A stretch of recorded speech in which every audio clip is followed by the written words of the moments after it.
The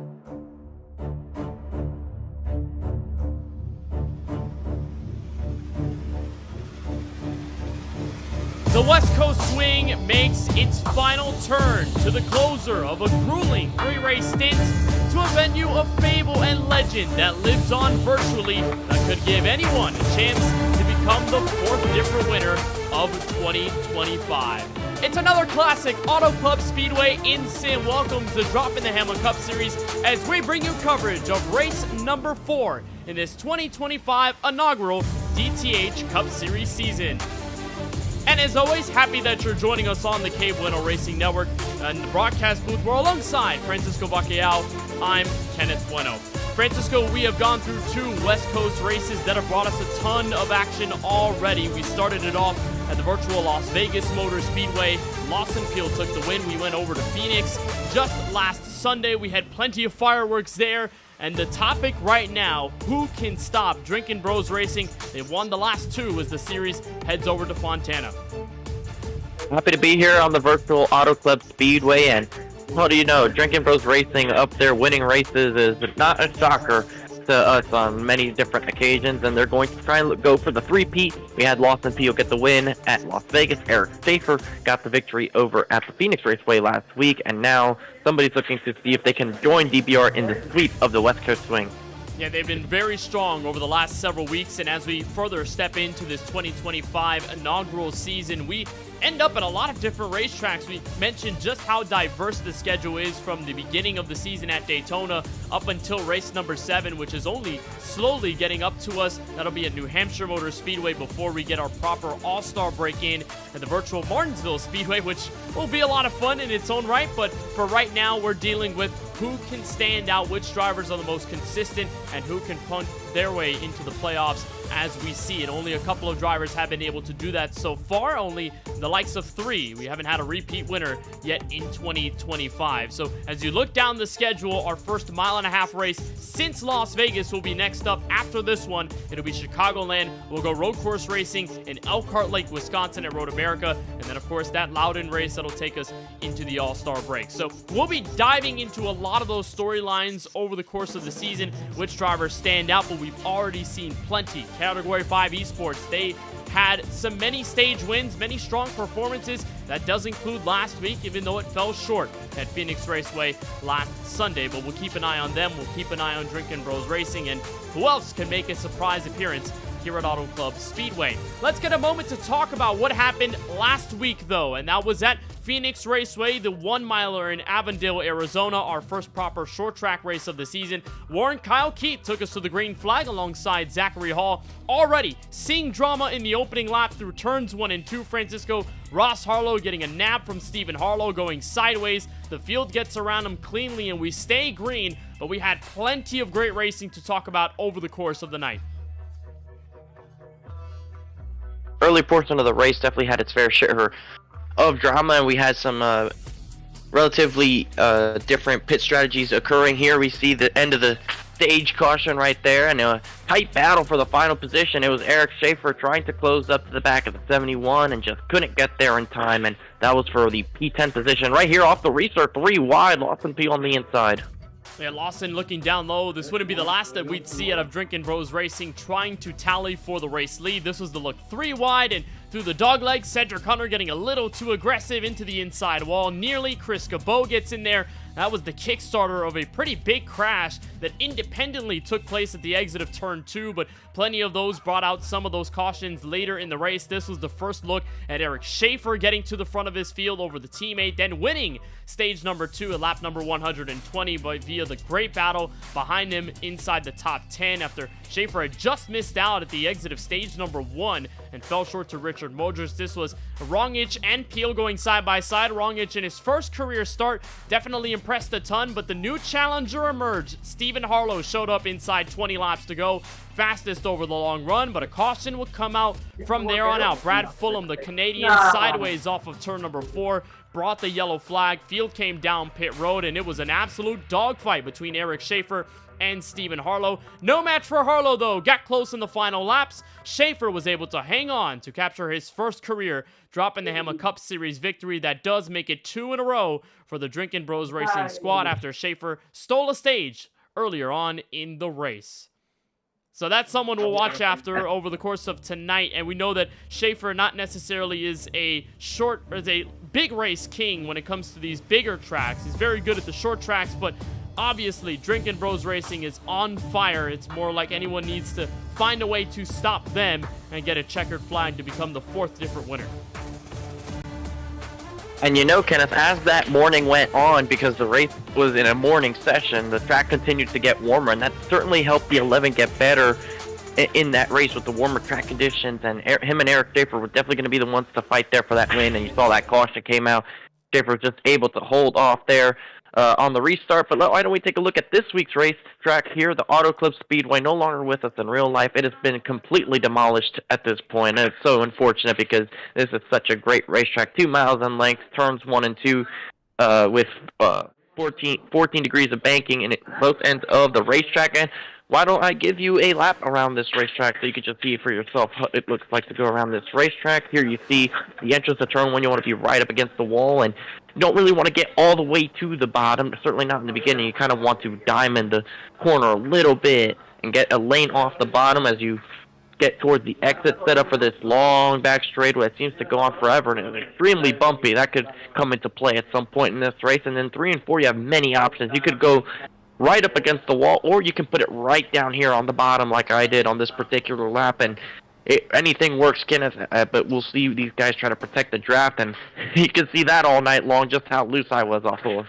Yeah, this track is very challenging, not for the faint of heart, and this venue definitely does show its age after it was made in 1997, and you can make the argument that Phoenix doesn't have as many bumps. It's not as hard of a track to drive. This one, very different, although you double the length, it makes 2 miles in length in terms of what we could see for this race. A lot of the drivers will be all over the racetrack using every single possible groove. That's what makes this place so much fun to drive in sim and for the drivers in real life.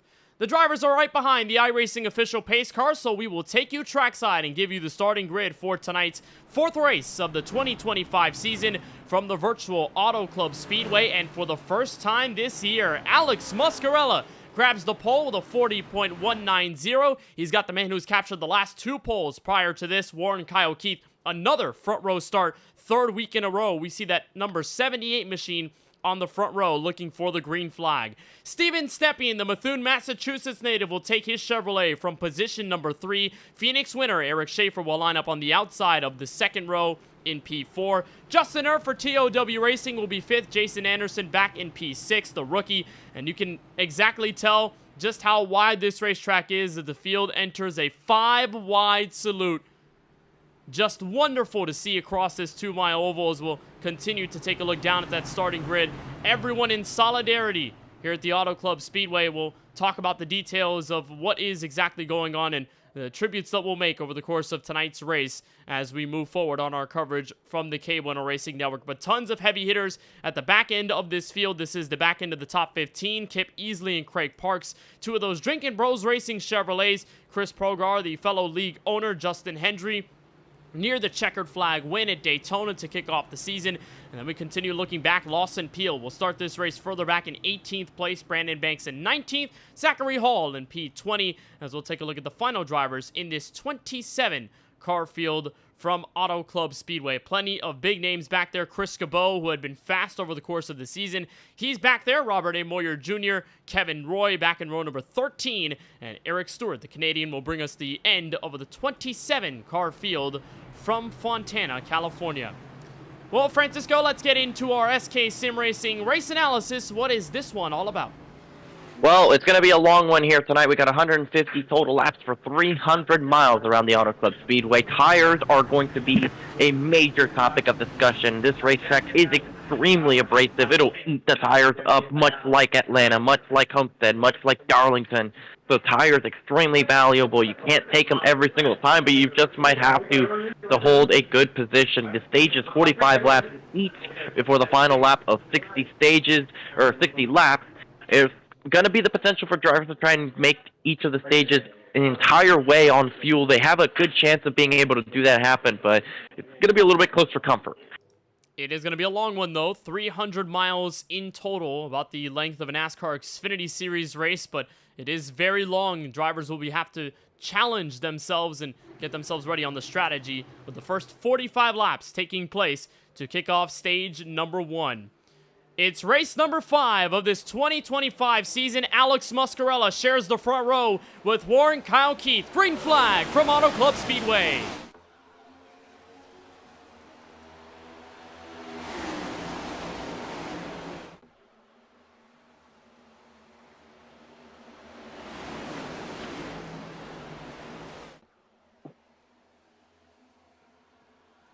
All night long, you're going to see them fanning 3, 4, even 5 wide down this back straightaway. Muscarella had a bit of a moment there in turn 2, but is going to try and continue to challenge for the top spot as 5th place starter Justin Erb has found himself up in the 3rd, looking to challenge Warren Kyle Keith on that inside, and he'll do so off the corner with Steven Stempian back and forth, and a little bit of 4 wide action off of turn 4. Muscarella nearly jeopardized to take the race lead. Warren Kyle Keith sails it in on the bottom to shut off Justin Erb's run out of turn 4. They'll make it 1, 2, 3, nose to tail, no spread in turn 1. Steven Stempian on the inside took a peek 3 wide down that bumpy back straightaway. No dice as he wiggles loose out of turn 2. And exactly like you mentioned, Francisco, this is what we're going to see, particularly in the first end of this run. Everyone has the real estate to use. Everyone has a run they can build up on the driver in front or behind them.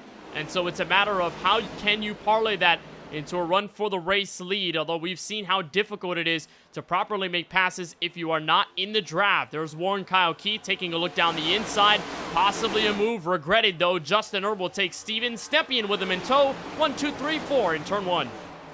The 11 of Stephen Harlow off of turn 4 grabbed the outside wall a little bit, and that's going to be crucial for most of these guys here tonight to not try to get the wall off the corner, as it will kill your straightaway speed and could cost you multiple positions. And there's Justin Erb now making his way to the inside, challenging for the race lead.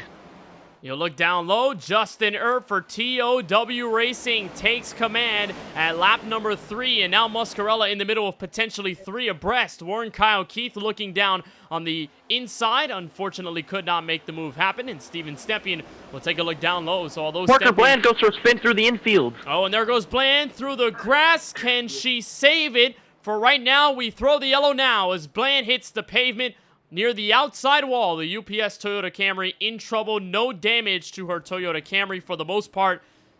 Maybe some suspension trouble, though, on the right front, and the first yellow thrown at lap 4. I caught that as it was happening live, Kenneth, and there was contact between her and Eric Schaefer, as Schaefer tried to make a run to the inside, and she was trying to block the 3 car to keep him behind her, but eventually that 3 car just had enough. And Schaefer just wanted to get into that clean air. Bland tried to deny Schaefer's opportunity at the run, and Bland had mostly saved it up until the inside wall. Ricochets back up the racetrack and pancakes it into the outside wall. Thankfully, everyone, for the most part, gets away from that. We'll get a second look from the onboard camera on this Toyota Camry. We've seen Parker Bland show up a little bit throughout this season. Unfortunately, though, as of lap 5, she's in peril. And you can see that she attempted to accelerate the car so that she couldn't hit it with the front end, which is exactly what was going to happen most likely. So probably actually saved her race in a way by doing that move right there and not hitting nose into the inside wall, which probably would have cost herself some significant engine damage, which at a track like this, especially as the night cools down and we progress into the light of the evening here, every little bit of horsepower, every little bit of miles per hour you can carry down these straightaways become ever so more important. And when you're a passenger in that situation, it's a split-second decision of preservation, right? You mentioned if you're going to go hard into the inside wall, nose onwards, and you're going to get heavy engine damage, it's going to be way worse than if you spin the car around in the attempt to get the back end into the outside wall, to where maybe some suspension damage is sustained, but you can get a couple minutes down pit road, and for the most part, you'll stay in the race, which is the biggest thing of note, especially 5 laps in. You really, really want the opportunity to stay in it, especially when things get tough early. And there's Bland's Toyota Camry. You see that right front just peeking out a little bit beyond the bumper that is crinkled in, but that right front tire is not supposed to be facing to the outside wall. It's supposed to be straight like all of the other wheels are, but Bland will take the opportunity to come down for pit road repairs. Everyone else behind her, some of those on pit road now, like Chris Cabot, Casey Knighton, among those that are also just topping off on fuel and getting themselves ready for the moment tonight. So as we enter tonight's race from Auto Club Speedway, plenty of storylines to tell you over the coverage on the KBueno Racing Network. One of them is a bit cosmetic on the look for Ross Harlow's Chevrolet. This is a different look for his car paint scheme wise, but that's because it is a throwback to Niki Lauda's Formula One machine. Had Niki Lauda survived, he would have been 76 today. His birthday crossed yesterday. So the late great Niki Lauda honored here by Ross Harlow. And, you know, I did not expect, Francisco, we would get a Niki Lauda tribute out of Ross Harlow, but the Till Valhalla Project Chevrolet looks wonderful in the Niki Lauda colors this evening.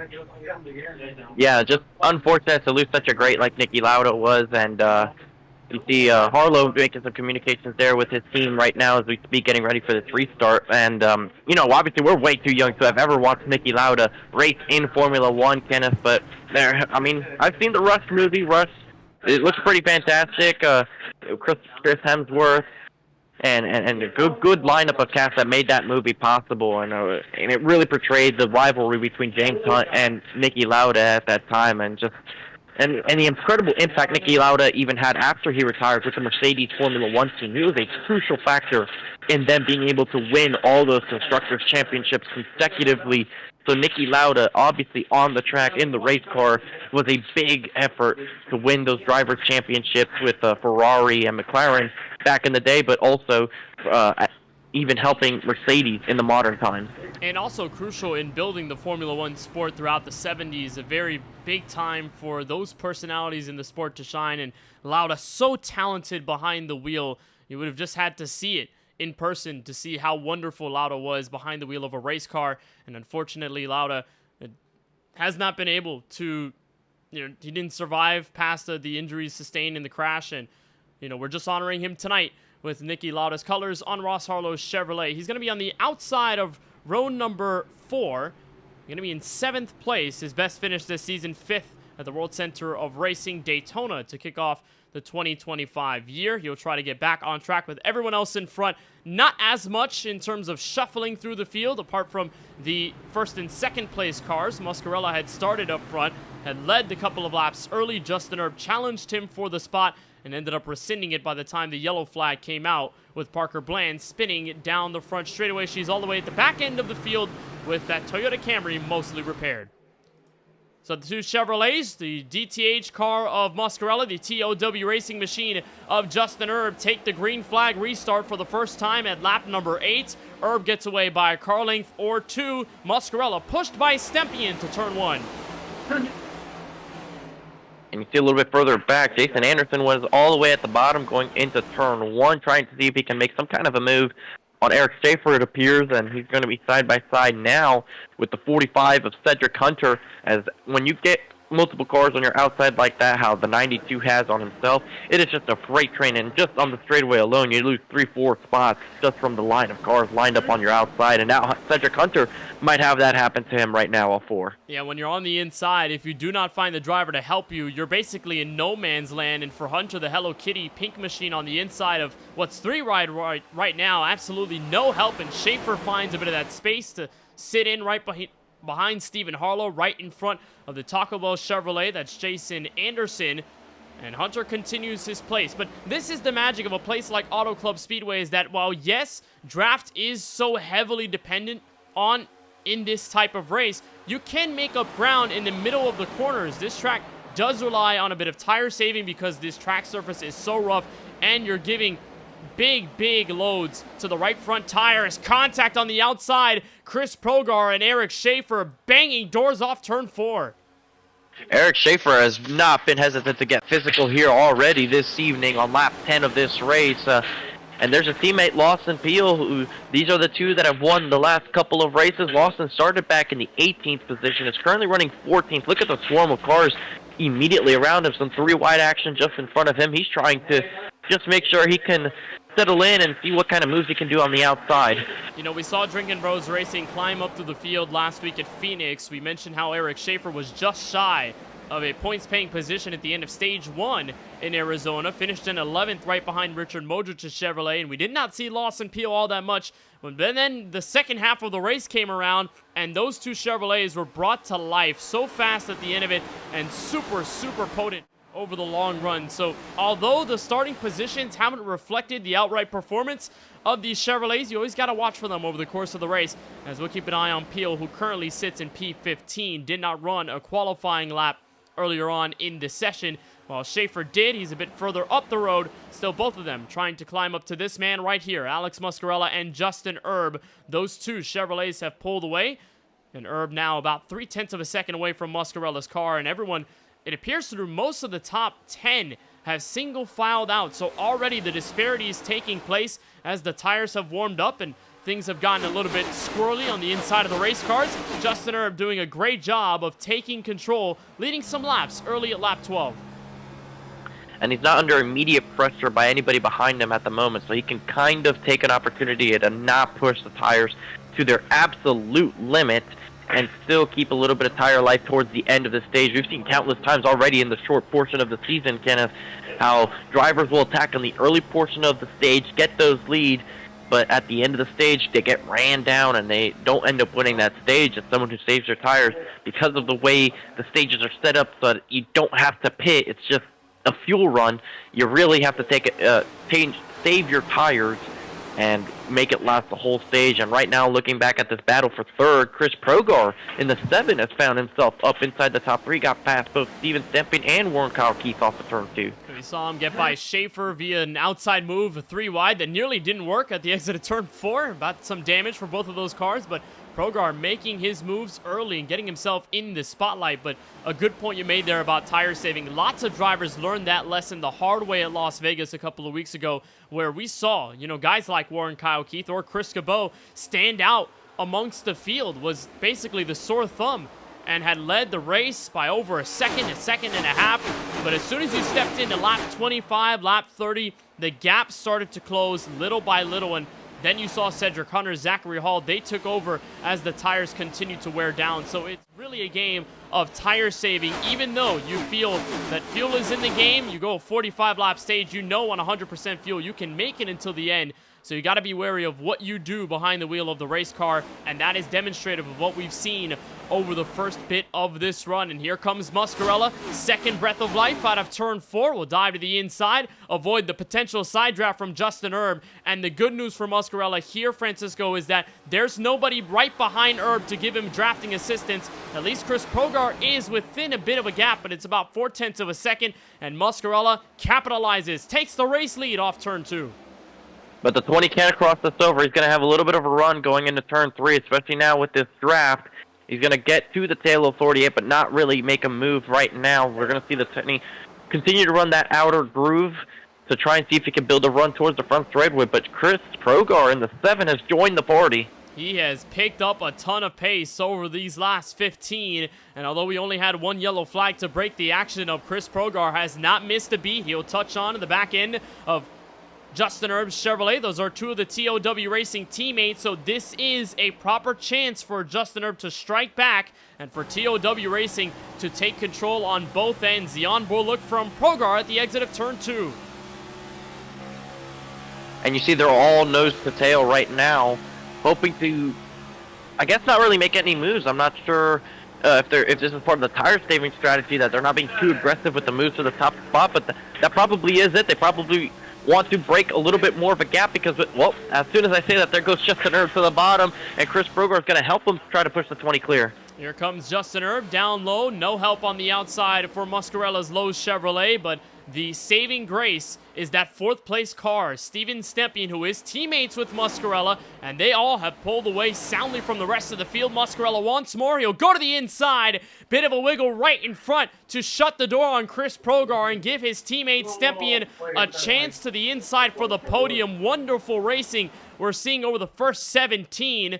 And Progar, the Manitowoc, Wisconsin native, who did tell me how to pronounce that city's name after the first race of the season at Daytona, after I kind of botched it a little bit. The 49-year-old with his co-league owner, they have been pushing hard, and they are making a big imprint as they nearly make contact to turn 1.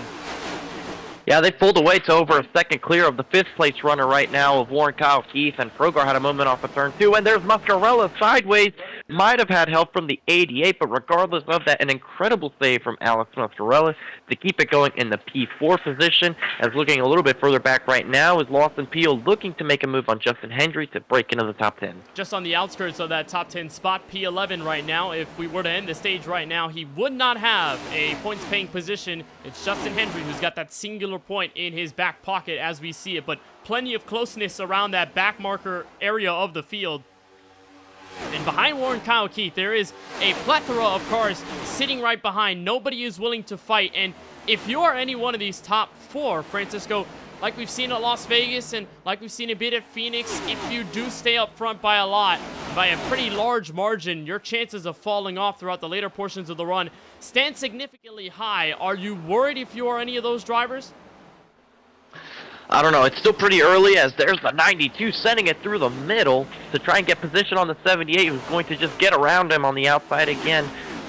Not too sure, Kenneth. There's still a lot that can happen into this race, so the playbook is still pretty wide open overall, generally speaking, so there's no real tell as to what is the current right decision. If there's contact between Kip Beasley and the 92 of going into the corner, it looks like the 8 tried to turn in and the 92 was just not going to run the bottom. And you'll see a lot of that side-by-side contact, basically derivative from the attempt to side draft. And with these next-gen cars, you can really peel a car back if you get on their quarter panel, either on the left or right side of the race car. So you'll see a bit of that miscommunication. Some of that may produce some caution flags. We're going to hope and pray that it doesn't, but for the most part, we've seen a bit of that contact create some squirreliness, but for the most part is the attempt to get that little bit of an advantage over the next driver, as this is the 5th on-back battle that we'll keep an eye on. Stephen Harlow and Warren Kyle Keith leading this charge. Two very different stories over the first 3 races of this 2025 season, Francisco. While Harlow has found his way to start near the back and finish up front,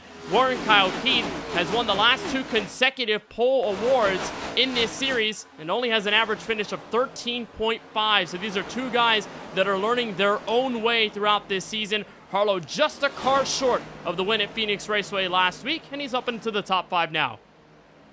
And we have a battle for the race lead that has been going on now with Chris Rogar and Justin Erb side by side, aggressively side drafting one another on the back straightaway the previous lap, and Steven Stempion has found his way through. He's going to shoot it all the way down to the inside of the racetrack in turns 1 and 2, side by side with the 7 for the position. He won't get next to the 20, but he's going to stay side by side with the 7, who's going to draft up to the 20, and it'll clear for second place once again.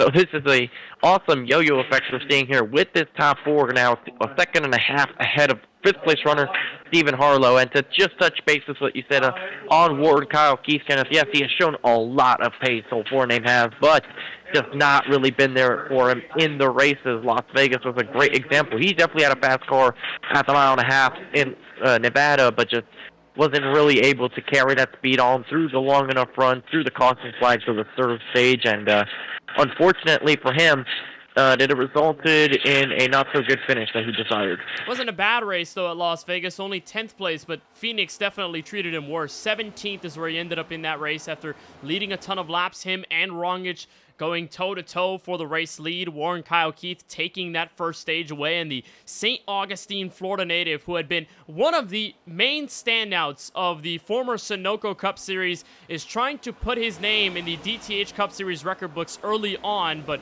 so far has yet to find that last puzzle piece to put together to get his first career W. We're continuing to look at this battle for first on back. Alex Muscarella has sort of trailed away from this main group, and Stempion takes a peek on the inside. TOW Racing, though, taking control early. And if you want to know what the gap is back to Stephen Harlow, it's at 2.1 seconds between Erb, the race leader, and that Harlow car that we talked about sitting in P5. So there hasn't been as big of a gain. The only difference in lap time sits about a 10th or so, but that fluctuates with every given lap. So I guess at Auto Club, the separation, the lack of being in touch base with the drafting up in front is basically helping this top 4 stay put and stabilize in front of that second group, which is great news for them, even though they continue to fight on the racetrack. Absolutely, the draft plays a huge role. As there's the 20 sideways in front of the 88, and Stempien's going to drive right by him on the outside, who stacked the air on the 20's rear spoiler. Now Progar is going to get to the back of Herb, trying to get him back up there, but if they keep battling away, eventually somebody's going to catch a draft, and that draft is powerful enough to drag you up there, even if you had a slight, and I do mean only slight, of a tire disadvantage. Otherwise, it really won't make too much of a difference. Especially, it's been helpful since 5th and 6th place have generally been battling away, so the 11 of Harlow, who's currently the 5th place runner, hasn't really gotten too much of an assistance to try and catch up to the top 4, as they're almost 3 wide. Lawson Field trying to drive his way up into 6th place. They are scrapping it out back there. The onboard look from the Massachusetts native of Steven Stempien, taking the lead for the first time tonight and making his first start this season since that Las Vegas race back in race number 2. Did not show up in Phoenix last Sunday. And for Stempien, led 17 laps in that mile-and-a-half race, only 6 led at the World Center of Racing, where he came home in 11th place. But that podium at Phoenix set him up nicely. We saw him and his son having a little bit of a conversation during our post-race interview, which one of the most wholesome moments on the KBueno Racing Network by far that we've seen. And Stempien is locked in right now after stealing the lead from Herb. He's got the clean air. And when you're in a situation like this as a driver, Francisco, how does it feel versus when you're back in traffic and still trying to get your way through a pack of cars? Well, you're locked in no matter what, but when you're leading the race, it almost feels more like you're trying to manage something rather than you're trying to necessarily outright do something. If anybody can distinguish the difference between the two of those things, because as you're leading, you don't want to burn your tires up and drive away from the field necessarily. You want that to just happen naturally, so you can run your own pace and drive away from everybody. But at the same time, you're also looking at what's going on behind you. If there's anything you can do to manipulate what's going on behind you that'll help you in any way, then by all means, go ahead and do that as well. And there's a pick on the left side of the battle for the lead. Justin Herb playing patient behind Stempien's rear bumper on the Chevrolet. And there's Lawson Peel, who seems like we continue to get updates from every now and then.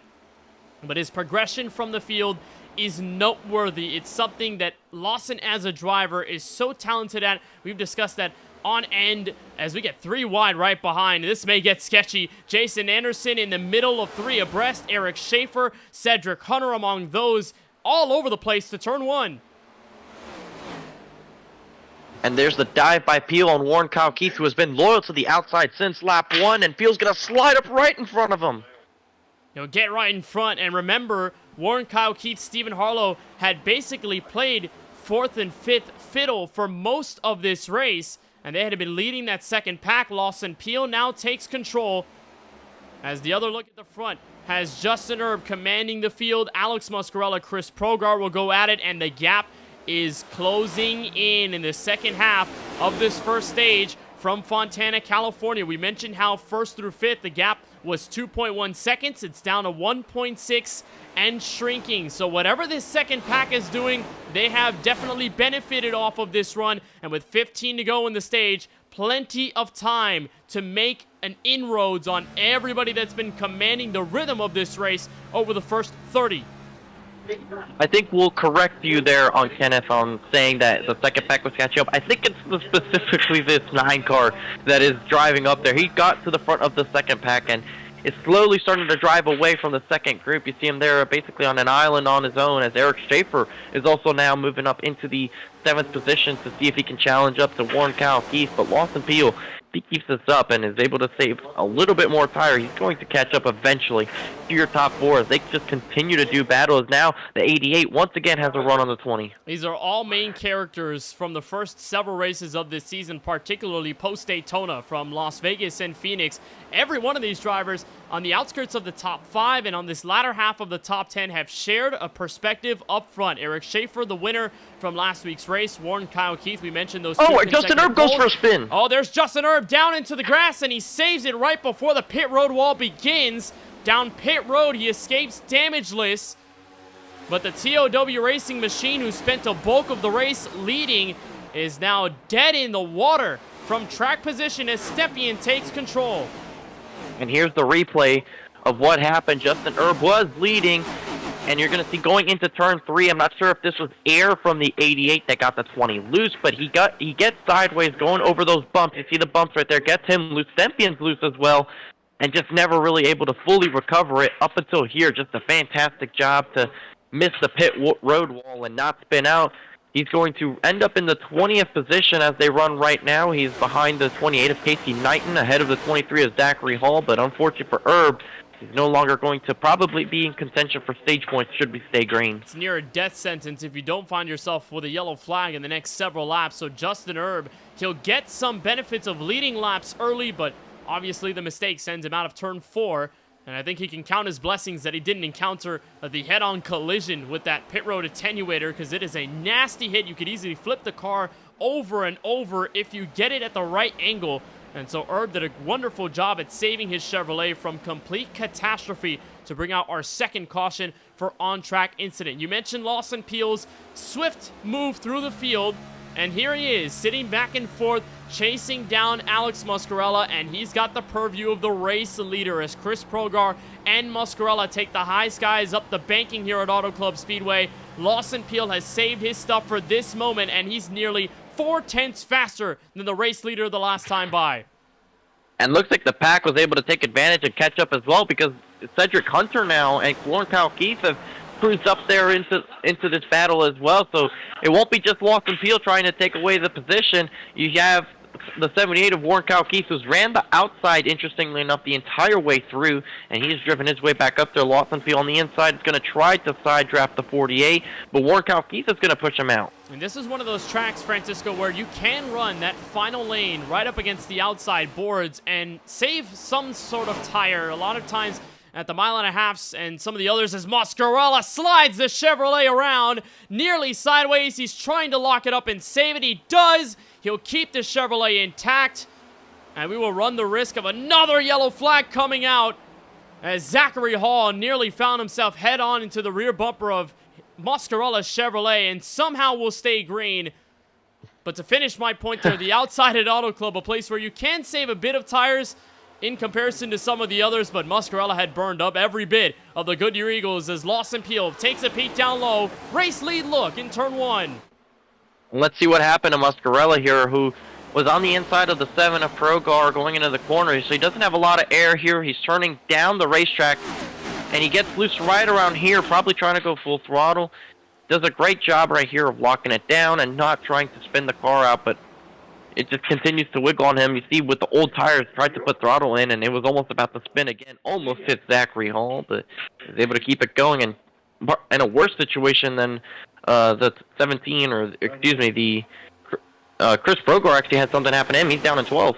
He'd fallen back, potentially another loose moment for the Wisconsin native, and I believe you'll take a look at it, Francisco. I think we had a touch to the outside of all. Progar just got sucked into the boards and unfortunately let everyone by on track position, so he does fall back outside of the top 10, and despite spending a bulk of this first stage in the top 5, he finds himself in a bit of peril, possibly in a chance to miss out on some crucial stage points. And we talk about those drivers that, you know, are unlikely to find race wins this season or just cannot find the luck to get a W in 2025. With a field this competitive, Francisco, you have to look for stage points as the savior if you are not able to win a race this year. And I know we're very early on, but for Chris Progar and some of those other guys who made those mistakes and have fallen out of that particular position, it may be dire for them as Lawson Peel nearly wads it up on the outside of Steven Stempien, moved up to 14 degrees of banking, and he'll let 2 cars by, both of them Toyotas. Cedric Hunter, Warren Kyle Keith in the final 7 laps of stage 1. And it wasn't more because Eric Schaefer was going to push him to try and get some of that momentum back, and Ross Harlow finds himself in this battle for the top 5 as loose with Steven Stempien off of 4. Cedric Hunter now on his tail. We have a 7-car battle inside of 7 laps to go in this stage. and it's going to be a good one, as even the battle for P10 is warm, with Chris Cabot currently owning the 10th spot and Progar Kip easily behind him. This is just a wonderful aerial shot to get a look at these 7 cars, how closely they have come up on each other over these last several laps, and is just another mirror image of what we've seen over the last 2. Leaders take control early in the stage. All of a sudden, the second pack builds up momentum, and you've got drivers carving their way through the field. Most of them the same names, and Cedric Hunter, who has won 2 stages this season, both of them coming at Las Vegas, nearly had a stage 1 at Phoenix early on in the going, but unfortunately fell out of luck in that category esports. Number 5 car has finished all 3 races either in or outside of the top 20, none of them top 10s, and Cedric Hunter takes control off turn 2 with 5 laps to go in the stage. And it's not over yet, because Warren Kalki from Lawson Field definitely have enough pace to challenge for that top position, and they're just right there, all nose to tail, nose to tail, nose to tail. It's impressive just how much they're able to stay close to each other on the straightaways. And Stempian, he races Peel very aggressively normally, and he is not going to just hand that 9 car the position. Stempian trying to race for those points he missed out last week at Phoenix, and there is the 78 trying to see if he can assist Peel up there to see what he can gain on for himself. And this will be the first real shot that Ross Harlow has at some really good stage points or a stage checkered flag in hand. We've seen him quick early on in some of those races. Has fallen off quite a bit. You mentioned the only top 5 he's acquired this year has been at Daytona, which is somewhat of an oddball considering how much he had to deal with damage-wise behind the wheel of that Chevrolet, but he dials the inside up on Eric Schaefer. This battle continues through 3 and 4, and Lawson Peel up the road, the Drinkin' Bros Racing teammate of Eric Schaefer, continues to mount the pressure on Steven Stempian. Another bottom aisle look, this time crossing the line for lap number 42. So by no means, Francisco, is this race for the stage win over. And through the sucker hole, Lawson Peel found space to put his Chevrolet right in between Hunter and Stempian, still in the battle for second. Yeah, we have no idea who's going to win this stage. It could be anybody in the top 6 or so right now, no matter how far apart they are. They just are trading away the positions, just unable to really pull away, complete the pass, and hold it for extensive period of time, as we're approaching now 3 laps to go in this stage. And looking further back in P10, it's once again Richard Modric trying to do something for the final position, much like last week. It was him and Eric Schaefer last week at Phoenix. The onboard look on the left side from Hunter, who's now under heavy fire from the 3-time Sunoco Cup champ. Lawson Peel finds the inside, but remember how many times he's washed up the track. This one, no different. He'll bang doors with Cedric Hunter, and does that allow Eric Schaefer and Steven Stempian to find their way back into the stage center. And look at that move by Kip Aisley to get to the middle of those 2 there. He's trying to see if he can find his way up into P10. And look at the dive by Peel to try and take the lead away. He's going to slide up now, and Hunter will go back to the inside. Peel has taken no prisoners in his attempt to get back to the very front of this field. Finished 11th at Phoenix last week and has started all 3 of these Sunoco or these DTH Cup Series races beneath the top 20, and that includes tonight, where he just started at the back end of the top 10 and had to work his way through the field methodically. We'll enter the final lap of stage number 1 next time by, and Hunter alleviates the pressure momentarily. But how many times have we seen Peel do this exact same thing? Creep up through the draft, down the bumps of this back straightaway, and make a shot at it. It'll be one more time. 2 miles left in stage number 1. 2 miles at the line, and there's the move from Stempian to clear up into 3rd place. Peel gets loose way on exit, and there's the 25 of Chris Cabot making contact with Richard Modric. That is in the P11 position, so that all but guarantees Kip Aisley the position here on the final lap. And that is crucial. The one spot that Kip easily could gain in points. Peel dials up the inside again, unsuccessful. And entering from stage right is Steven Stempian, with one more punch to give the Hello Kitty Toyota Camry at the front of this field. Cedric Hunter trying to stay up front. After getting through the field over the course of this first stage, we'll deal with an absolute send by Steven Stempian off the final corner. Can Hunter respond? He'll peek to the inside. Will it be enough to the stripe? Stage 1 closes. Stempian, the stage winner. By half a car length over Cedric Hunter, and Kip Aisley hangs on for the final position inside the top 10. What a stage finish there, Kenneth. That was very fun to watch.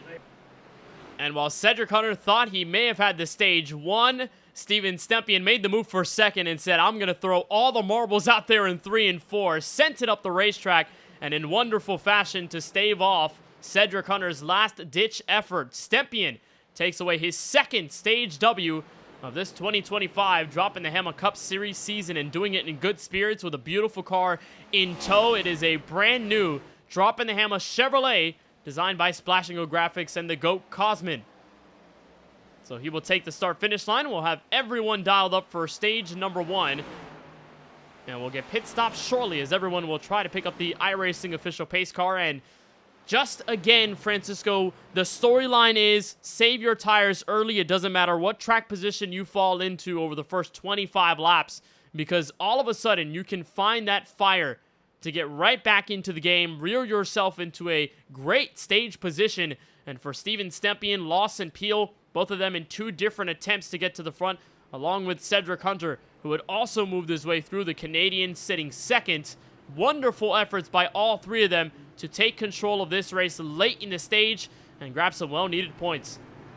And let's watch that stage finish again. It was that good to just see exactly how this worked out for the 88 as they're preparing for pit stops here. And Stempien was third on the start of the final lap of the stage. Peel went for the move here to the inside, and them being side by side, and especially Peel watching up the racetrack, gave Stempien a chance to see him sideways trying to keep the throttle in.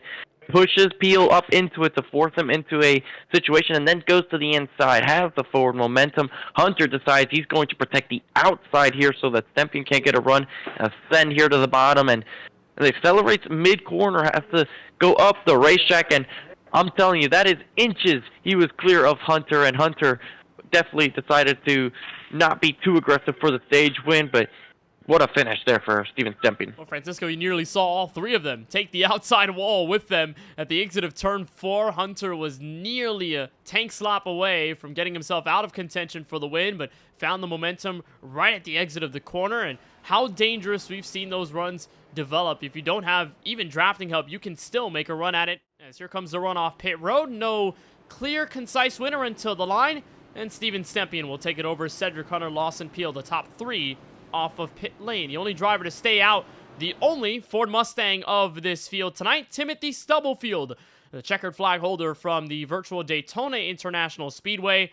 After suffering multiple crashes in that race and deciding basically last minute that he would run a prancing horse Ford Mustang in sim, Stubblefield took the victory, and this is the first bit of action we see from him in a little while, especially at the front. But he'll gamble on this call. He actually missed his pit stall there, Kenneth, on pit road. Okay, yeah, so he did miss his stall. We were just looking at it, and it does say on his stint that he has 0, so Stubblefield will have to come down unless he decides that this is his moment to stand out. But he'll probably come down pit road as Steven Stempien will take control once again of the race lead in great fashion. Him and Cedric Hunter and Lawson Peel put on an absolute show. And for the second time in 2025, it's Steven Stempien who grabs the green and white checkered flag, this time from Fontana. Let's get a moment to talk with Stempien. Steven, you got a copy with us? Copy. All right, Steven. Well, it was a great Stage 1 finish. You caught up to your teammate Alex Muscarella. Then into the shot came Justin Erb and Chris Progar. And then all of a sudden, you were in a toe-to-toe battle with Cedric Hunter and Lawson Peel. What was it like, though, to hold them all off and get the stage W? It was great. I actually surprised myself. I didn't think I had enough after they caught up to us from, second and a half back. But I just decided to send it and switch to 4th gear. That was the first time I downshifted for that pass to take the stage win, and it worked. So keep that in my back pocket for later. But happy with the stage win and happy with the racing. Love this track. Wish this track didn't go away. It's a fun track to be at. Well, Steven, we really appreciate the time. Hopefully things go well in stage number 2. Best of luck out there on the restart. Appreciate it, buddy. That's Steven Stempien for Droppin the Hammah, one of the big teams here in this 2025 series. He will command the group back to the green flag this time by. We'll have a special message for you once we get that green flag out from Auto Club Speedway. After only one on-track yellow for Parker Bland spinning down the front straightaway. And then, of course, our second yellow thrown right here for the stage finish. Stempien with the playoff points in hand. Cedric Hunter, Lawson Peel, Stephen Harlow, Ross Harlow, Warren Kyle Keith. All of those guys have been so strong, have easily put themselves with an underline throughout this 2025 season, looking for a bit more and an exclamation point, potentially another checkered flag. Well, there goes Steven Stepien up by at least a car length as we take the start-finish line. Another restart here at lap number 50, stage number 2 underway. And there goes Cedric Hunter immediately diving to the inside, so they've essentially swapped positions.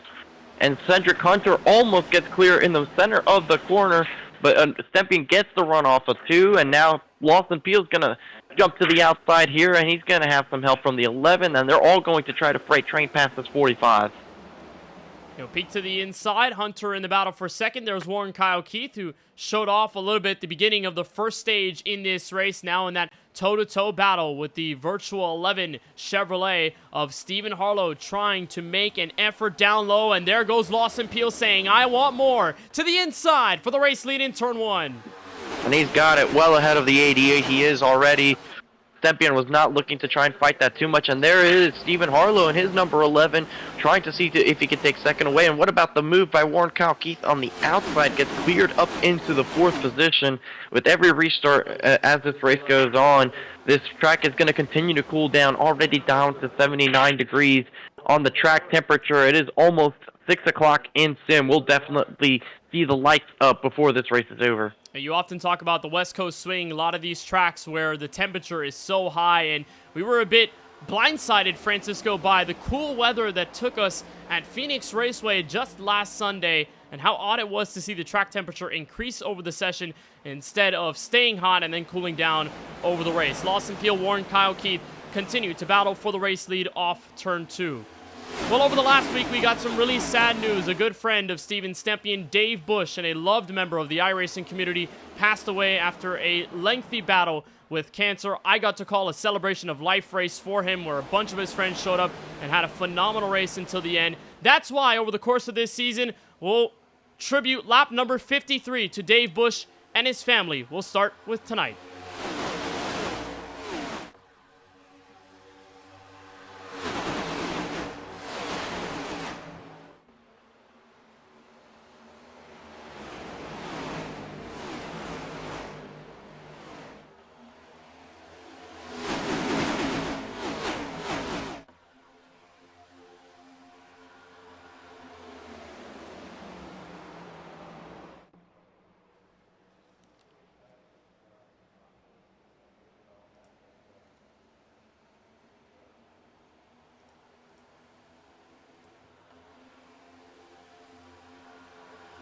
And what more could you ask for on this tribute lap? And now they're crashing right behind. There were 3 wide for the lead, and there's a mess on the front straightaway.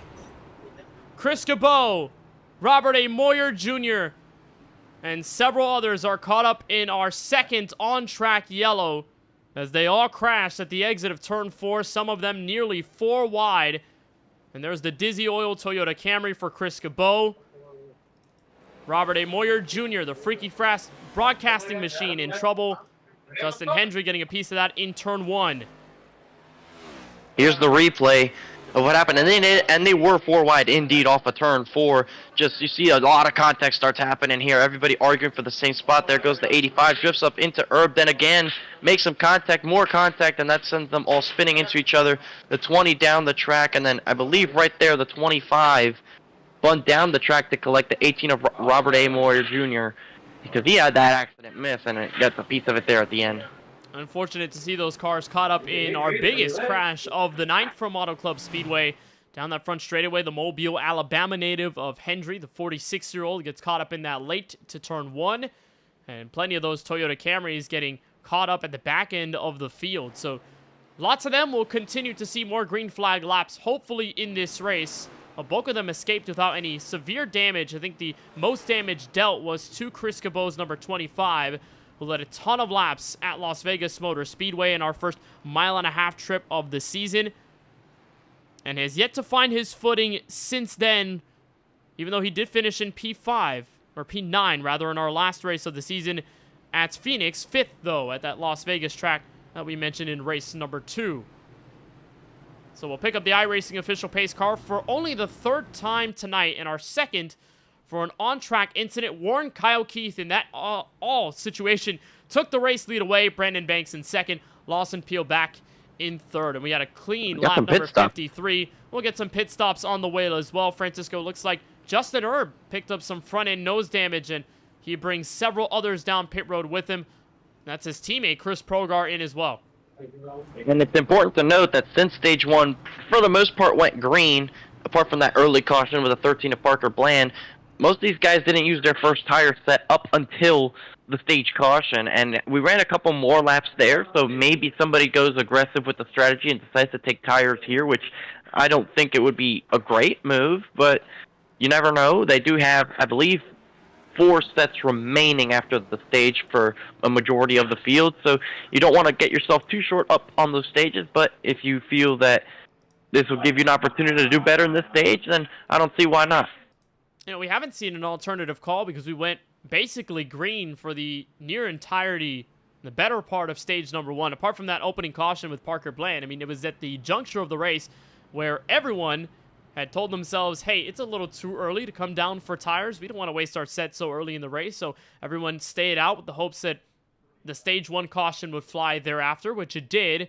And so maybe here, the TOW Racing pair of Erb and Progar, even in the midst of some damage repair, can put themselves in a different strategy point of the race, and that may help them track position-wise, could help them from getting into a situation that takes them out of some stage points like it nearly did, or basically did, on lap number 45 of this race. And I want to briefly touch on the tribute to Dave Bush and his family that will be honoring at lap number 53 for every single race of this Droppin' the Hammah Cup Series season moving forward. We were asked of that by Steven Stempian and the league owner Chris Progar as well. Both of them, obviously, in the rest of this field, along with ourselves at the KBueno Racing Network, racing and honoring each race of the season with a heavy heart. Dave Bush was a lovely person, and I didn't really get to talk to him all that much, but to everyone that I talked to about Dave in that Celebration of Life race, they always gave some positive remarks. And nothing but love, nothing but support, nothing but thoughts and prayers with the family of Bush. And we hope to honor that. We hope to bring you those emotions. We hope to bring you either great memories in Bush's life or just a simple thought, a simple care for Dave Bush's life and everything that he brought to the people around him, his family, and to all of us on the iRacing service. We're going to honor him every single race this season. I think it's going to be very magical when we do that on every lap number 53. And I think Bush would have loved to see the racing on that specific lap right before the yellow Francisco. 3 wide for the race lead with Lawson Peel, Warren Kyle Keith, Brandon Banks, and Steven Stempian going at it. Bush and Stempian were very good friends across their iRacing tenures and in real life. So we'll get another restart and we'll try this all over again. And with Brandon Banks taking the front row for the first time tonight, he has the chance to spoil the party quite a bit. He's got his teammate right behind to assist. Pace car takes the field off turn 4. We'll get our next restart at lap number 58. Still a long way to go in this second stage from virtual Fontana, California. Warren Kyle Keith takes the green flag to turn 1. And where did Brandon Banks come from to show up here inside the top 5? We have not seen him all race long to this point. There's an aggressive move by Harlow to go 3 wide to the very inside of Cedric Hunter, and now Steven Stempian finds himself down in 4th. And we saw Stempian put his way through the field while being in that exact same position near the end of the first stage. Now Banks takes it in for the inside look at the race lead. He finds his teammate Lawson Peel to assist in the draft, but Warren Kyle Keith will respond back with a fight on the outside. We're still door to door, and the decision is left to the Napa Auto Care Chevrolet. He'll stay with his teammate down low, side drafting the target Toyota in the fight back to turn 1. This one far from over. And that was a huge push because the 78 was almost clear, and look how different that was that Lawson Peel was able to help his teammate out and get him out clear in front of the field. Brandon Banks has had trouble the last couple of months, has not really been able to get those good and consistent runs that we have known Brandon Banks to have been able to perform, but it looks like the past couple of weeks, both here and in 4 wide, Kenneth, he's slowly starting to put together some races, and it's really going to help him out. 2 of the last 3 top 10s, and they have come in consecutive fashion. 7th place at Las Vegas, and we talked to him how good he felt about racing at Phoenix last week on Sunday, and how happy he was to get a podium and just to continue that consistency for the rest of this year. Brandon Banks had only one career Sunoco Cup Series win right before the series folded and right before this DTH Cup Series was founded earlier on this year. And Banks told us then just how difficult it was to win with the level of competition that surrounds him, and with the bulk of the Sunoco Cup field taking on this campaign for DTH Cup Series Season 1. Banks probably feels the exact same way, maybe a little more in that sentiment about how competitive the field is. But right now, he's got the best view of the field. He'll see Barney the Flagman first. He'll take the start-finish line for lap 61. The real question is, Francisco, who strikes next and when?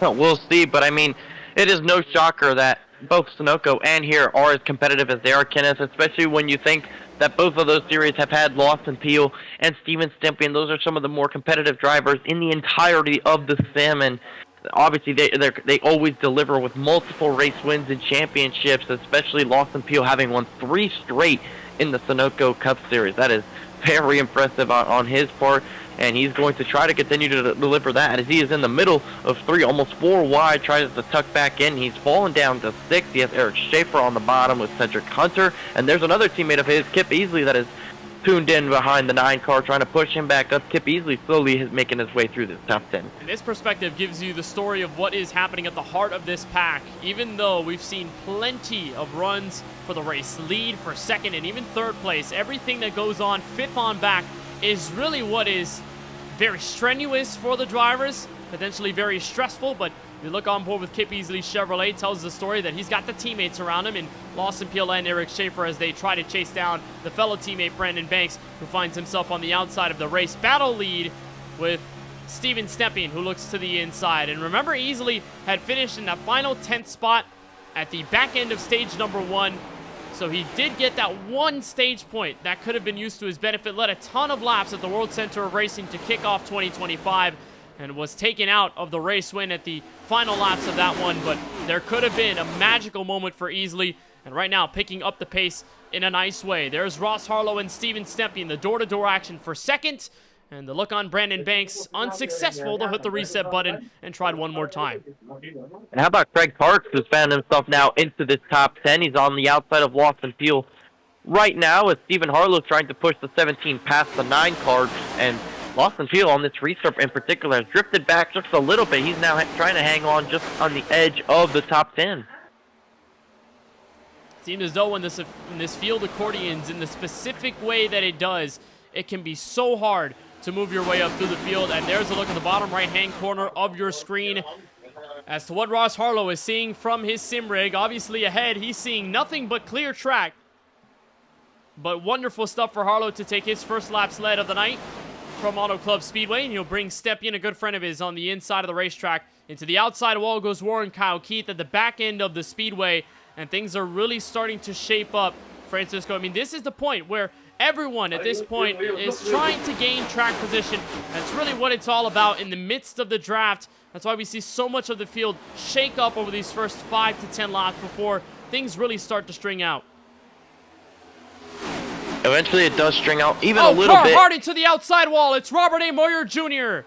who was loose at the bottom end of turn number 2 and went head on into the safer barrier, bringing us our most recent yellow flag from Fontana.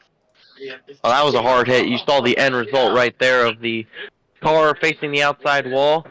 That is never a pretty sight. Let's get a look here. We got the replay already on what happened to the 18. Was involved in that earlier incident, Kenneth, so I'm not sure how much damage was left on his race car, but he gets loose in the middle of turn 1. You'll see it here. Gonna get sideways in those bumps of turn 1 and 2, and then it just corrects to the right, and this is a hard impact that he does right there. Look at that. Remember, he was involved in that lap number 54 accident in turn 1 and escaped with minimal damage. This time, though, this hit to the outside wall is probably going to be enough to take him out completely. Here's the onboard look from Moyer. And the big key to this, Francisco, is what you mentioned. Those bumps in the corner, so treacherous. You misplace the car a little bit, or the car just hops into the bump the wrong way, and on the gas pedal, you can easily step out.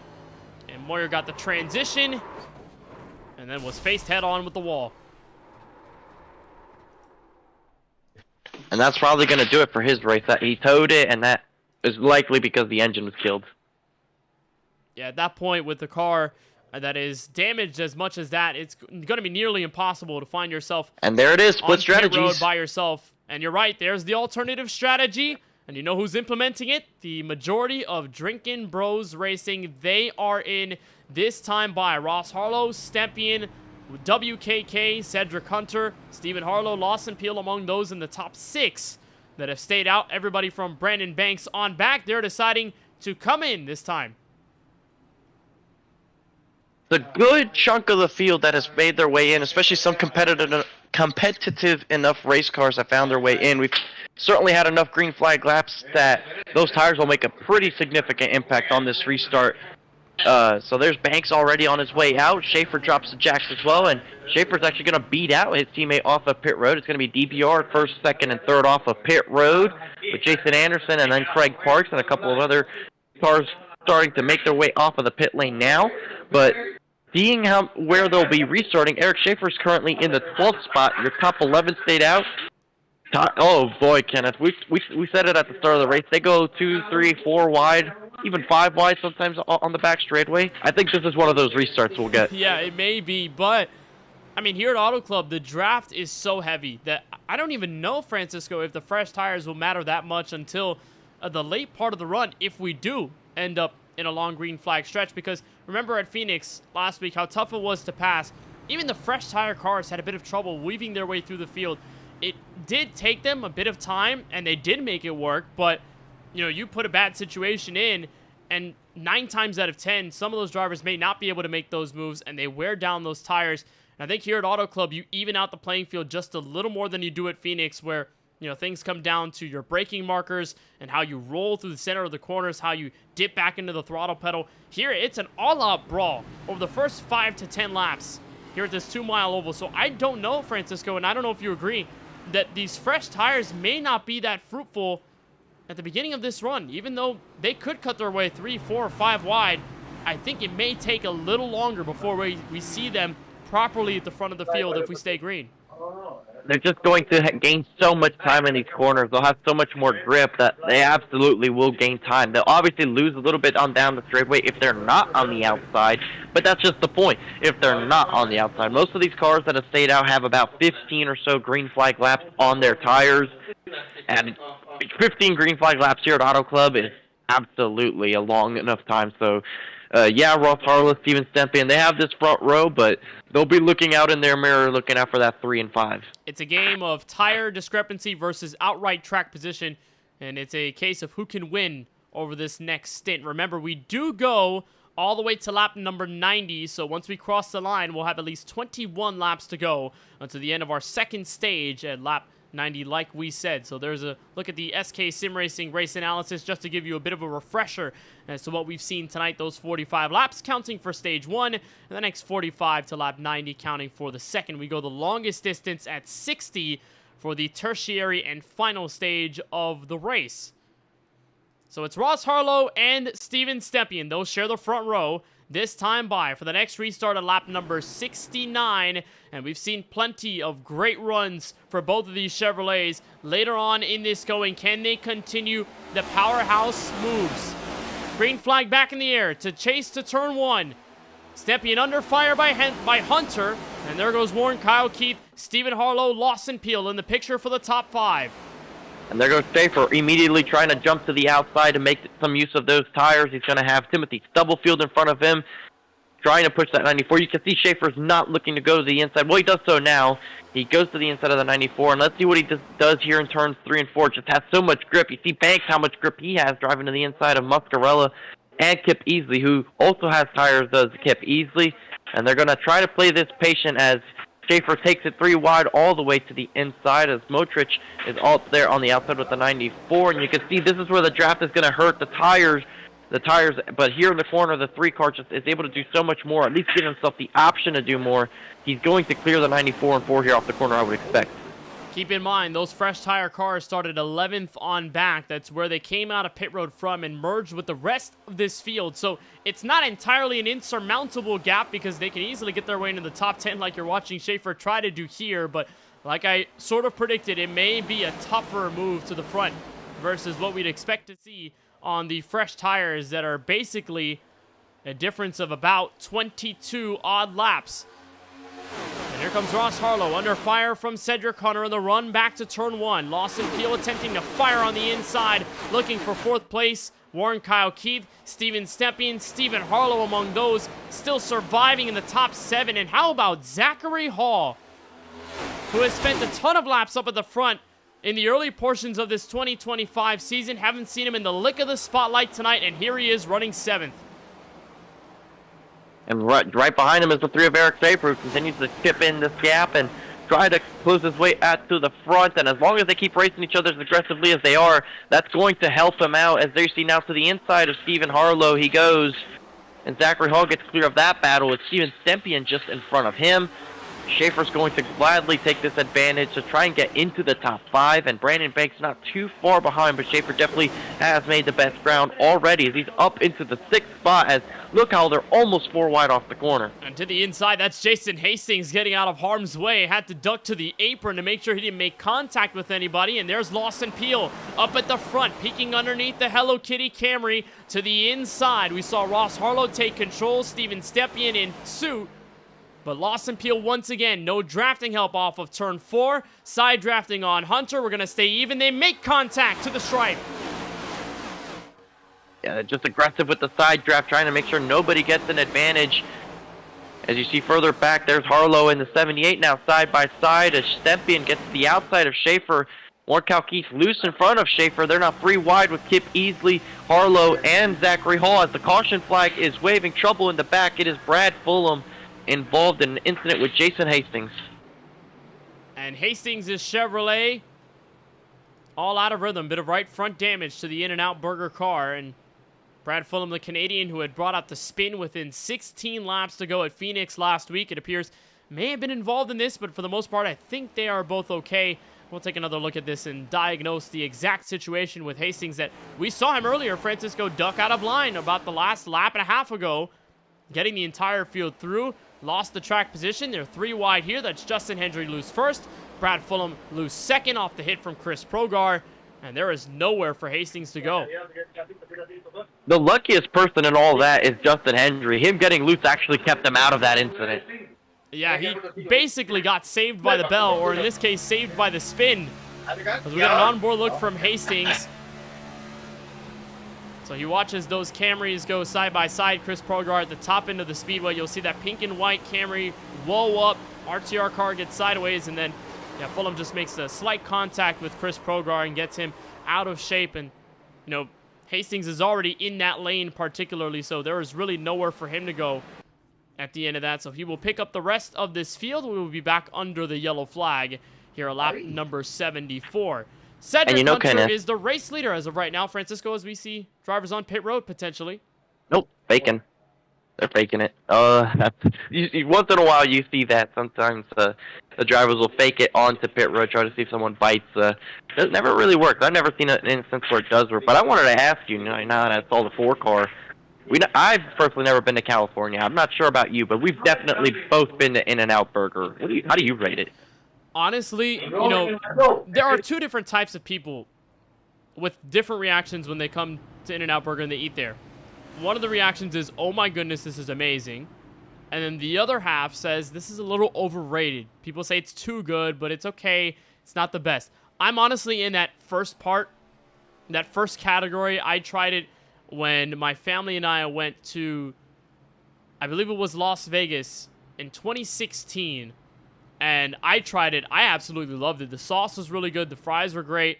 I just wish that we had it over on the East Coast so that I could have more opportunities at trying it and getting a better review. But if you're on the West Coast, try In-N-Out Burger. If you live there, I guess you're probably used to it. Francisco, any thoughts on it now? Do you think it's overrated? I don't think it's overrated, but I don't see it as the top burger, if that makes sense. I thought it was pretty nice. It was pretty solid. I also tried it in Las Vegas back in 2020, just before the pandemic shut down. We went to Las Vegas and we tried it there, somewhere near the roller it was, I believe. and it was pretty awesome. It was definitely a neat try. Unfortunately, the closest one to us is all the way out in Texas, so we still have pretty good ways to go. But I'll gladly take my Flanagan's burgers here. Nobody else that lives outside of South Florida will really understand what it's like to have a Flanagan's with them. Okay, wait. So if In-N-Out is good, but it's not the top selection, what is the top selection? Is it Flanagan's or is it another chain? Like, I gotta give it to Flanagan's, Kenneth. I mean, they're just that good. Yeah. You know, the Texas burger, the Caribbean burger they got going on there, man, that is amazing. You know, I've tried a lot of burgers out there. I think the one burger that stands out to me is a North-South Grill burger. It's a smash burger, and there's a place that's not that far away from where I live, about 15 to 20 minutes, and I don't know if they have any other locations. If they do, please tell me, because I'd probably want to know where the other ones are at. But I would ask to send me that location. I will try it out. I will. Honestly, the bargain is really good for the food that you get, and if you don't want a burger, you're also in luck because there are sandwiches. They have Cheetos. They have a bunch of different food out there for anyone that maybe is not a big burger fan but just wants a big American dish. You can go there, but I'd say that's the best burger I've ever tried. If you're watching the broadcast tonight on the KBueno Racing Network, let us know what your favorite place to eat is and what the best burger out there in town is. Is it a local shop? Is it a chain restaurant? Is it specialized to any particular demographic or any particular area of the country? Definitely see some White Castle. Yeah, I've heard of White Castle, those little tiny burgers that they have. I've heard Five Guys is pretty good. So, you know, there are plenty. I think it just depends on the person that eats the sandwich. It's more like the taste is in the eye of the taster or something like that. You know, the eye of the beholder kind of thing. I don't know. I try to make it a phrase. I'm just going to stick back to the racing where a pretty-looking Cedric Hunter car is going to continue the race lead push. This time, lap 77. The restart this time. Ross Harlow and Lawson Peel in the duel for second entering turn one. And remember, things are all about the drafting assistance, and that Eric Schaefer car on the fresh tires may be the man to make a difference on this green flag run. They take 1 and 2. Hunter up and away by 1 car length. Yeah, finally no more food talk. I was getting hungry there, Kenneth, so I'm glad we're back under the green flag now, and we get to see what these tires continue to do, to see if they can charge up to the front. Eric Schaefer side by side with Warren Kyle Keith for the position, and Kip Easley not too far behind. He's going to try and charge with those tires. Hunter with a moment in the middle of the corner. Here comes Lawson Peel to the inside.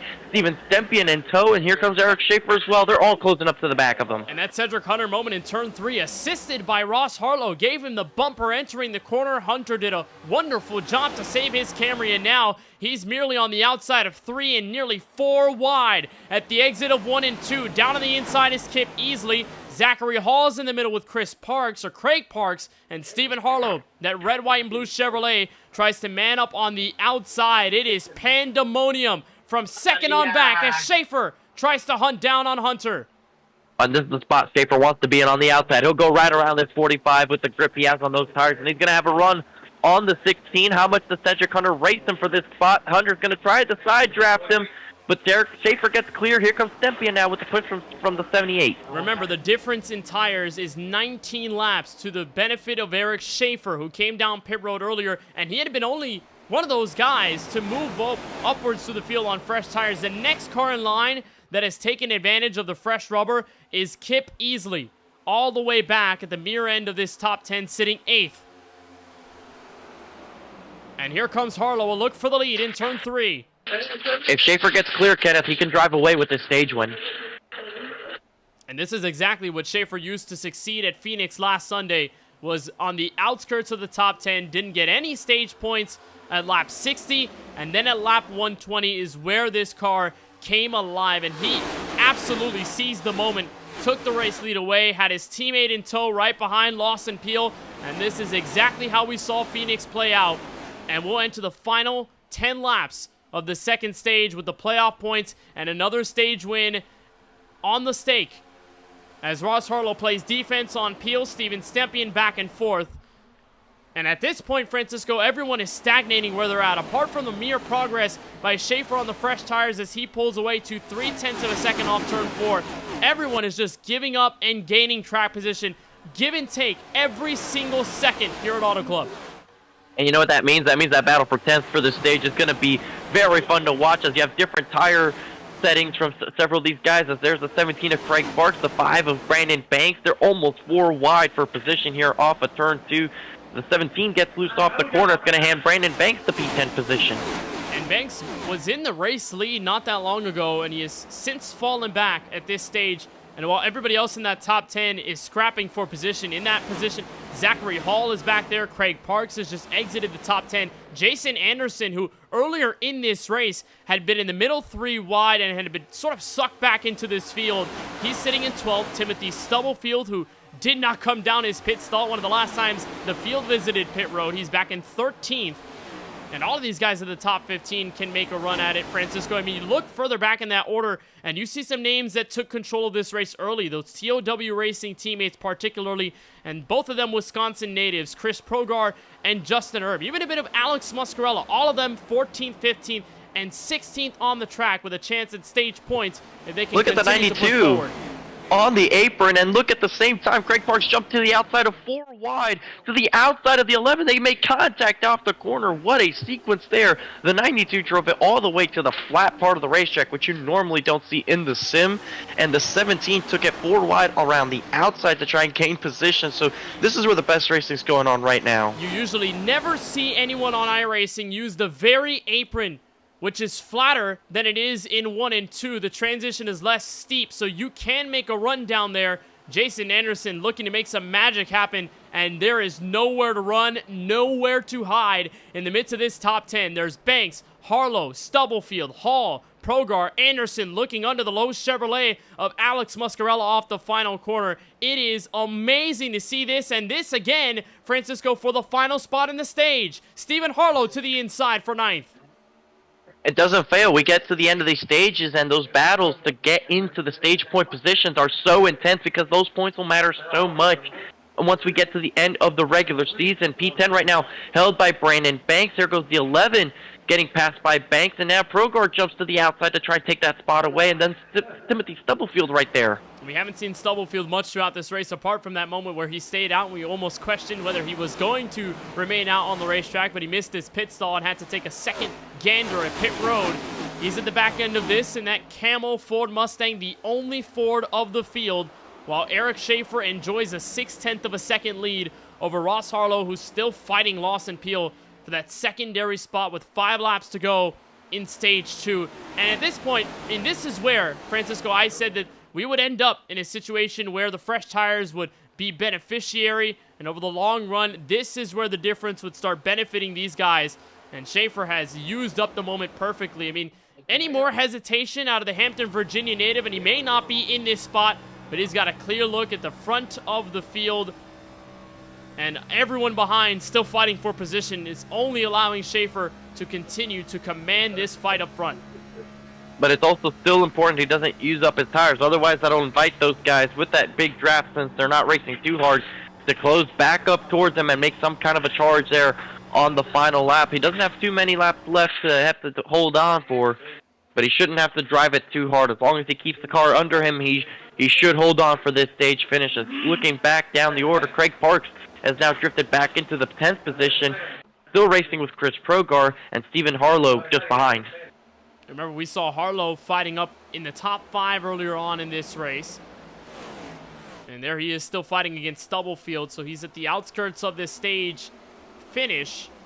And with 4 laps to go, can try to catch up to Craig Parks. But again, you're always under attack or always playing offense here at Auto Club. There's no in-between unless you're Eric Schaefer, who is outstretched by such a large margin that he could just play with his food a little bit. Everyone else back here has to scrap for every given track position that they are opportunity with. And here comes Craig Parks, looking right behind his teammate Brandon Banks. The pair of DBR Chevrolets will help each other down to the inside. With 3 laps to go in the second stage, this is for just 1 point. It's unbelievable how insane they've been for this last spot, but that's how much it means in a playoff system like this. And there's Harlow to the outside of Parks there off the corner, so now they're battling away for that position. Harlow trying to use the outside on Craig Parks, Timothy Stubblefield, and Alex Muscarella just behind that. So they're currently side by side for the P10 position, and they race just like they do in real life, Kenneth. A lot of these guys, they see what goes on the television, and they go, well, I'm sure I would never do that if I was in that position. Well, sure enough, here you are battling for the top 10 in the stage points, and you're going absolutely crazy. You never there goes Muscarella. You never know quite the feeling of aggression as a race car driver until you're in this position where you are behind the wheel and you can sort of control your own destiny. And speaking of controlling destiny, that's where Kip Easley is in right now. He just makes the move for second on Ross Harlow, and that battle will continue. This is actually for third, right behind the second place car of Warren Kyle Keith. But Easley is only the second fresh tire machine to weave into the top 5. We saw how much progress Schaefer had made in just a short span of time. Kip Easley is the secondary fresh tire machine. The tertiary is the other DBR Chevrolet, who's on the bottom 3 wide casually. Brandon Banks on the inside of Cedric Hunter. So really, Schaefer, it's a testament to how much he had been able to progress through this field early. Oh, Cedric Hunter goes for a spin. And the caution's out. And yellow flag waves. Right That's at the precipice of this stage 2 finish. Hunter slides to the grass. And is this Las Vegas and Phoenix all over again for the 45?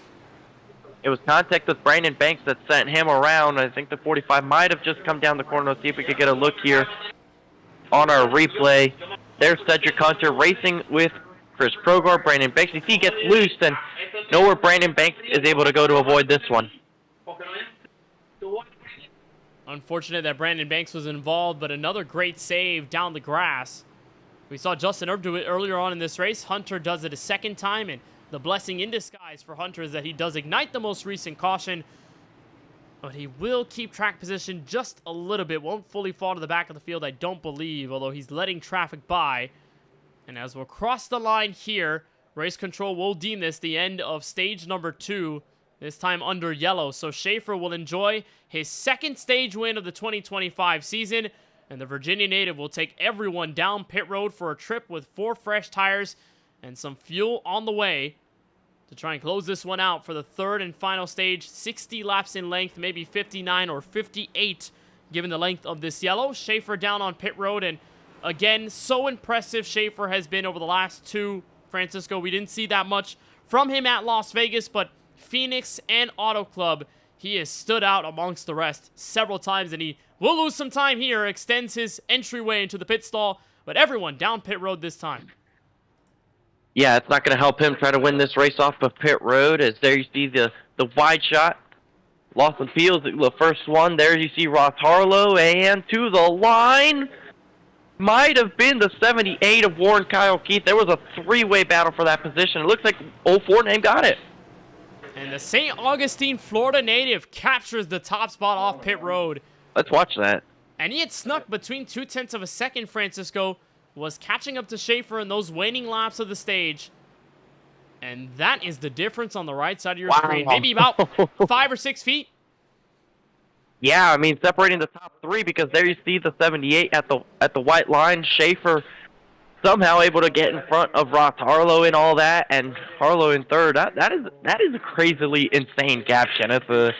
On pit road, and that can make a huge difference on this restart and eventually for what happens here, because I mean the track position, yeah, we see a lot of moves being made, but if you can hold on to that track position and not use your tires up, you could be in store for a pretty good running spot here in this final stage now, which we do know if we go green for extensive period of time, this last stage we'll see a green flag pit stop at one point or another.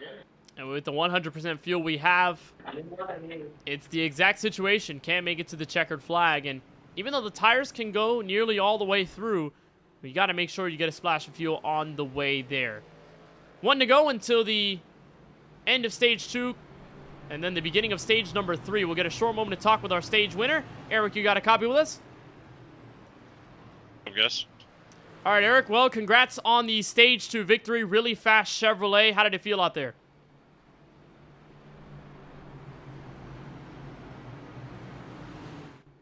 Felt pretty good there, man. I was not expecting to get out that far, but no, I touched the wall coming off right before the caution came out there, and I really didn't think I was going to win the stage. So the caution kind of came out, and it was my saving grace there. But Warren was coming, man. I got out there, and it was just a short run, so I got out there and just burned those tires off real quick. But no, man, definitely happy about the stage win because I'm not very good here in this car, so I'm just trying out here to stay out of everybody's way. It's your second stage win of the season, en route to maybe a back-to-back win here at Auto Club Speedway. We'll just see. Congrats on the stage win, Eric. We'll see you for the rest of this race. Best of luck on the restart. Thanks, guys. That's Eric Schaefer, driver of the number 3 Chevrolet. He'll roll from the outside of the front row, but he won't control the restart. Warren Kyle Keith will on the inside, and he'll try to take this field through another whirlwind around Auto Club Speedway. And what we've seen, phenomenal racing over the course of this event. Warren Kyle Keith and Schaefer, front row look to the restart to kick off stage number 3 from Fontana, California. Let's turn up the sounds and crank it up here on the KBueno Racing Network.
The entire field going by this Auto Club Speedway as the sun sets here in virtual California. And it is such a shame, Francisco, that we do not get to see this track in this form in real life anymore. They had bulldozed the major sections of turns 1 and 2, the back straightaway, and 3 and 4. So only what's left of it is that front straightaway, where there were rumors around whether this track would become a short track that NASCAR will use in the coming years, but there has been no development on that plot of land since, other than some developmental warehouses there on the sides and the north end of where the speedway used to sit. So it's great that at least on iRacing we get to have this track in its original form as it was built in 1997 with the racing we're seeing. 3 wide for second behind the race leader, Warren Kyle Keith.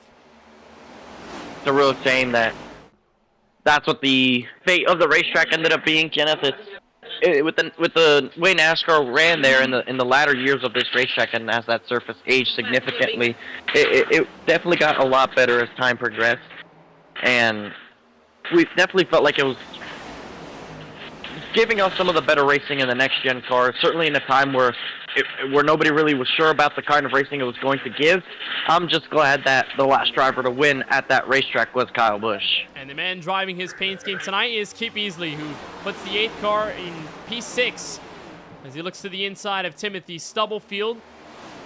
The first time we see Stubblefield in this top 5 all race long under race conditions in a green flag stint. Try to peak the pressure on the outside of Lawson Peel. We'll take the outside of Eric Schaefer in the fight for position number 4. And there's Brandon Banks, Ross Harlow. There's contact, and Eric Schaefer bangs off the door of Stubblefield, gets around his teammate Lawson Peel in time to avoid complete catastrophe in turns 3 and 4, and we stay green.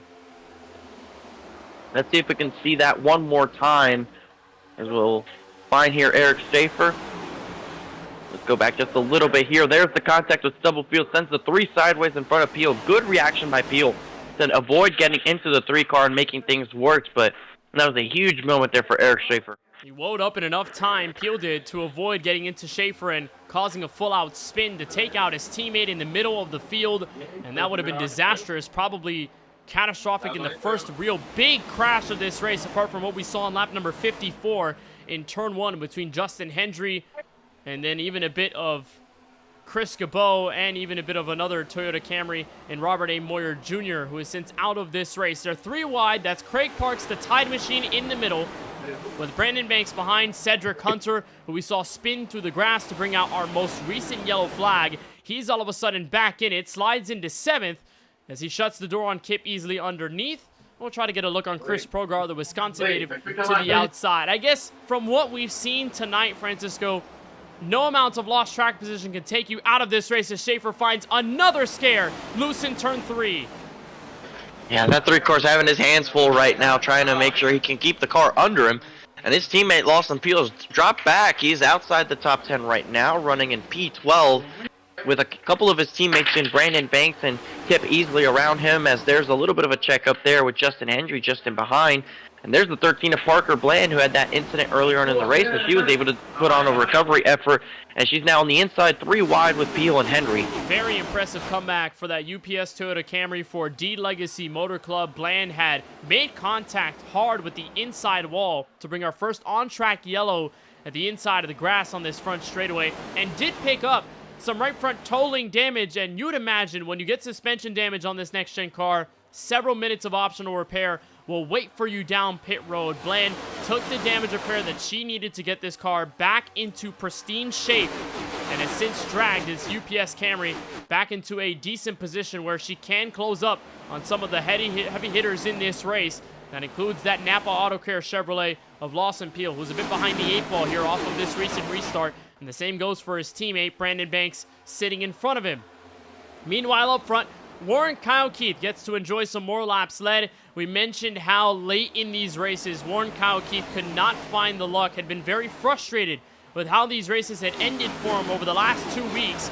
And with 47, now 46 laps to go, with at least 1 pit stop remaining, Warren Kyle Keith is in control of the field, and that's basically as much as you can ask for in a race as heavily contested as this is.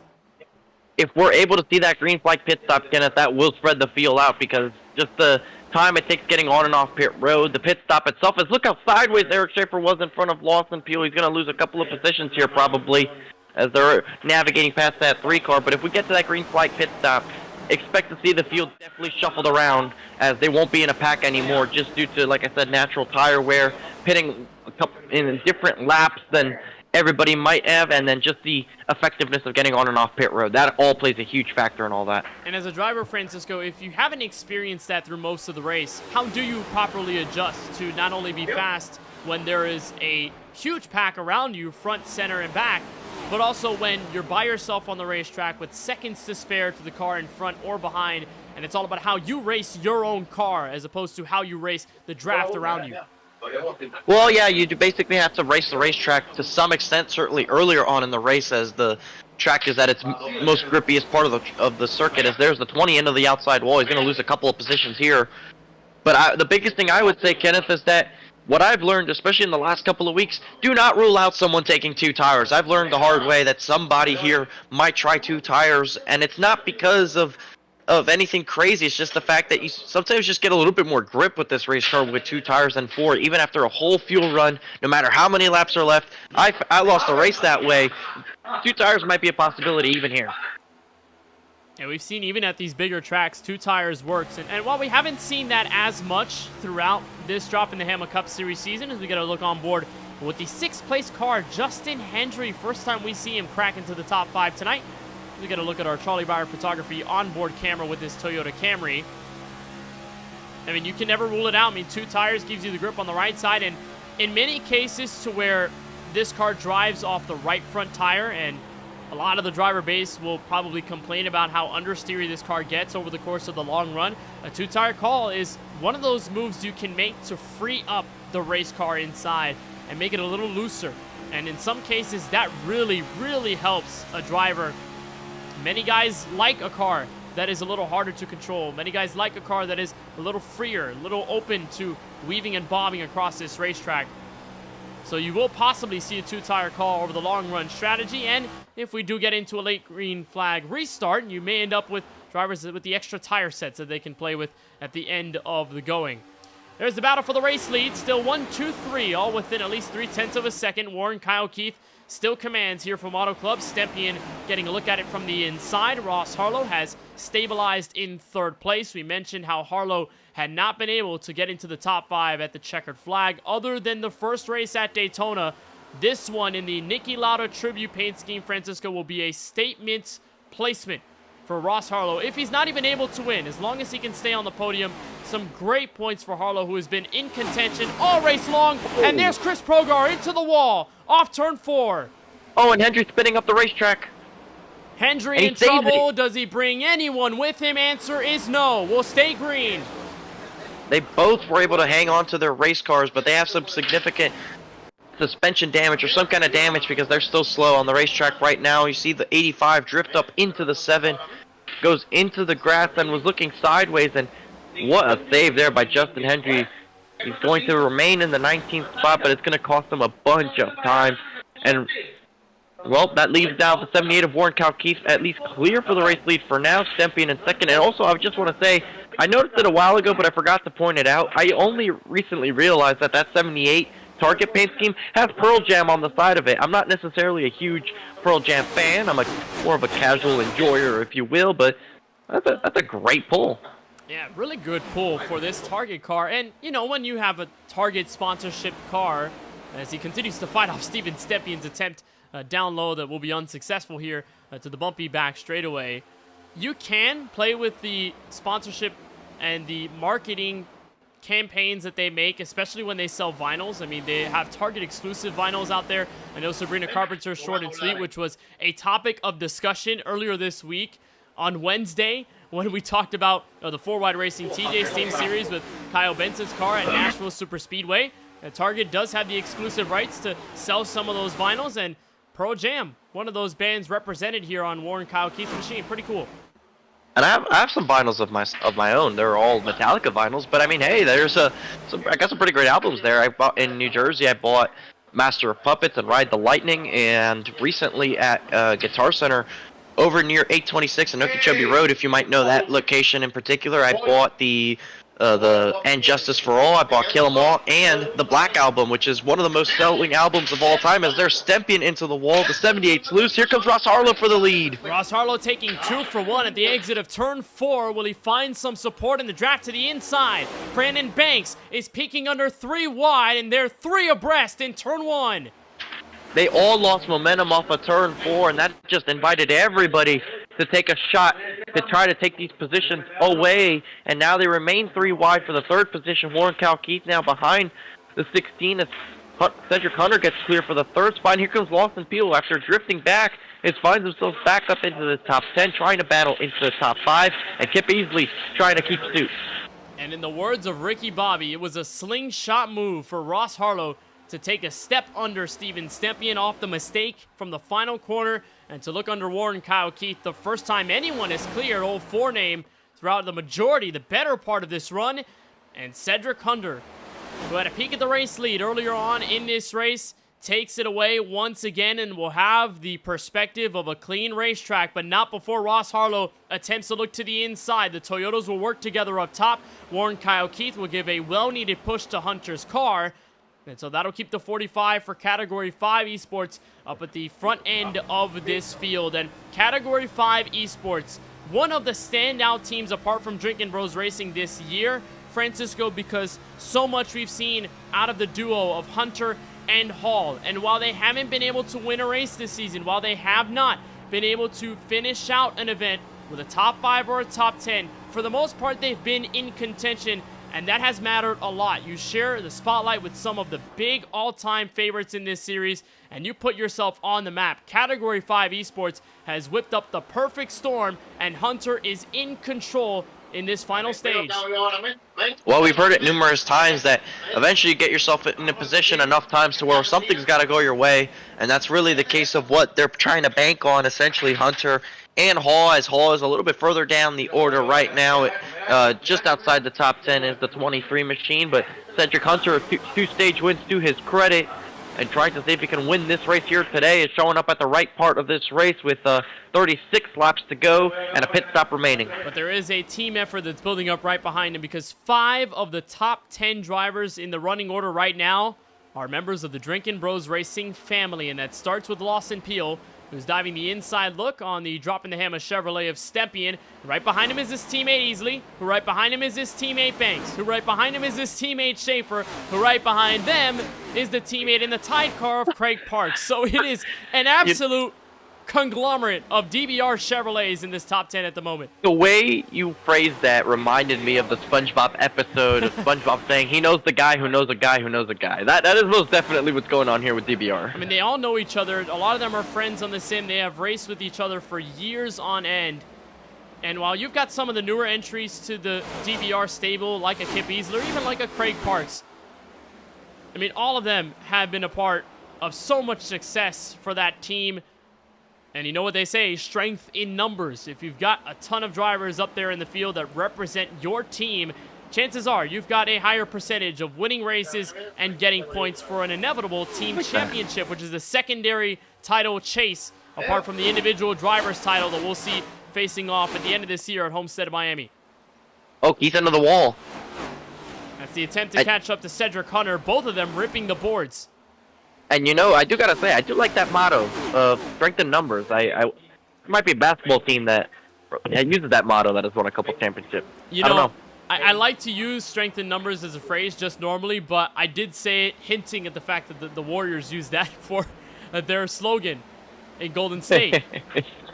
Yeah, I mean, California reference. We are in California, so yeah, makes sense. Oh, and there's Steven Stempian. I don't know if you saw that, Francisco. Wiggled loose out of turn 4. Right side kicked out nearly to the outside wall. Biggest moment we've seen Stempian in all night long. And it will kill his rhythm and kill his track position on the way there. Fight for 7th place between himself and Eric Schaefer. And we got the replay of just exactly what the 88 went through there off the corner of that moment. He over the bumps, just gets sideways, almost gets it, gets sideways again, almost hangs on to it, and then he finally corrects it. But unfortunately for him, will lose the time, lose the momentum, and a couple of positions in the process. At least he's all good here, just has to kind of cool his tires down. As there's Lawson Peel now moving into second. He has cleared Warren Kyle Keith. And that part of the racetrack is so dangerous and was a big talking point in the NASCAR Cup Series, this first next-gen race here at this 2-mile oval in Fontana, particularly in practice and in qualifying. Those cars could not handle the severity of the bumps in 3 and 4. Guys like Chase Elliott and some of the NASCAR previous champions had been caught up spinning in 3 and 4. And here in the sim, it's no different. When you go over those bumps that underbody the race car so flat, and when you get any sort of heightened oscillation on the suspension, and this car is going to go for a whirl. And for Steven Stempian, it nearly got away from him, as we'll take a look on board with Lawson Peel on the right side of your screen. We saw him charge through the field earlier in this race. No surprise he's doing it again in chase for his 2nd career DTH Cup Series win.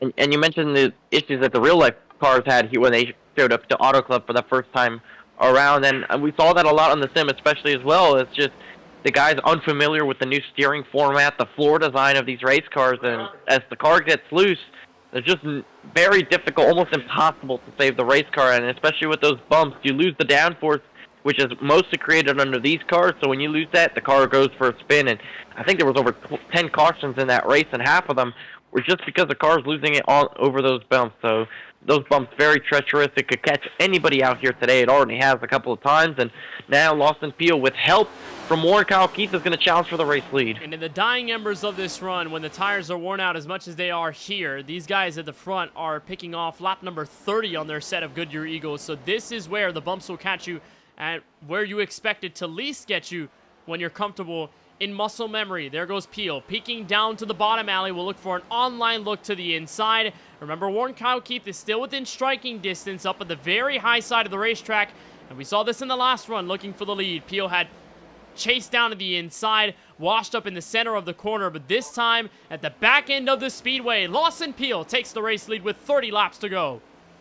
And that was a dive where he basically forced the 45 to back out or get loose, trying to hang on, because you saw Hunter have a brief moment there in the middle of 3 and 4, drift up the racetrack, giving Lawson Peel ultimately the position, as you do see some cars exiting pit road. So we already have some calls to make their way into the pit lane. It's the 88 and the 16. Those will be ones to watch. And there goes Eric Schaefer, former race leader and stage 2 winner, down on pit road. I was about to bring it up inside 30 laps to go. We are in that particular window for green flag pit stops down the lane. So everyone is taking their chance. Not everyone all at once, but everyone in slight little increments. Casey Knighton this time is falling back on track position. He is coming to pit road. So is Craig Parks right in front of him.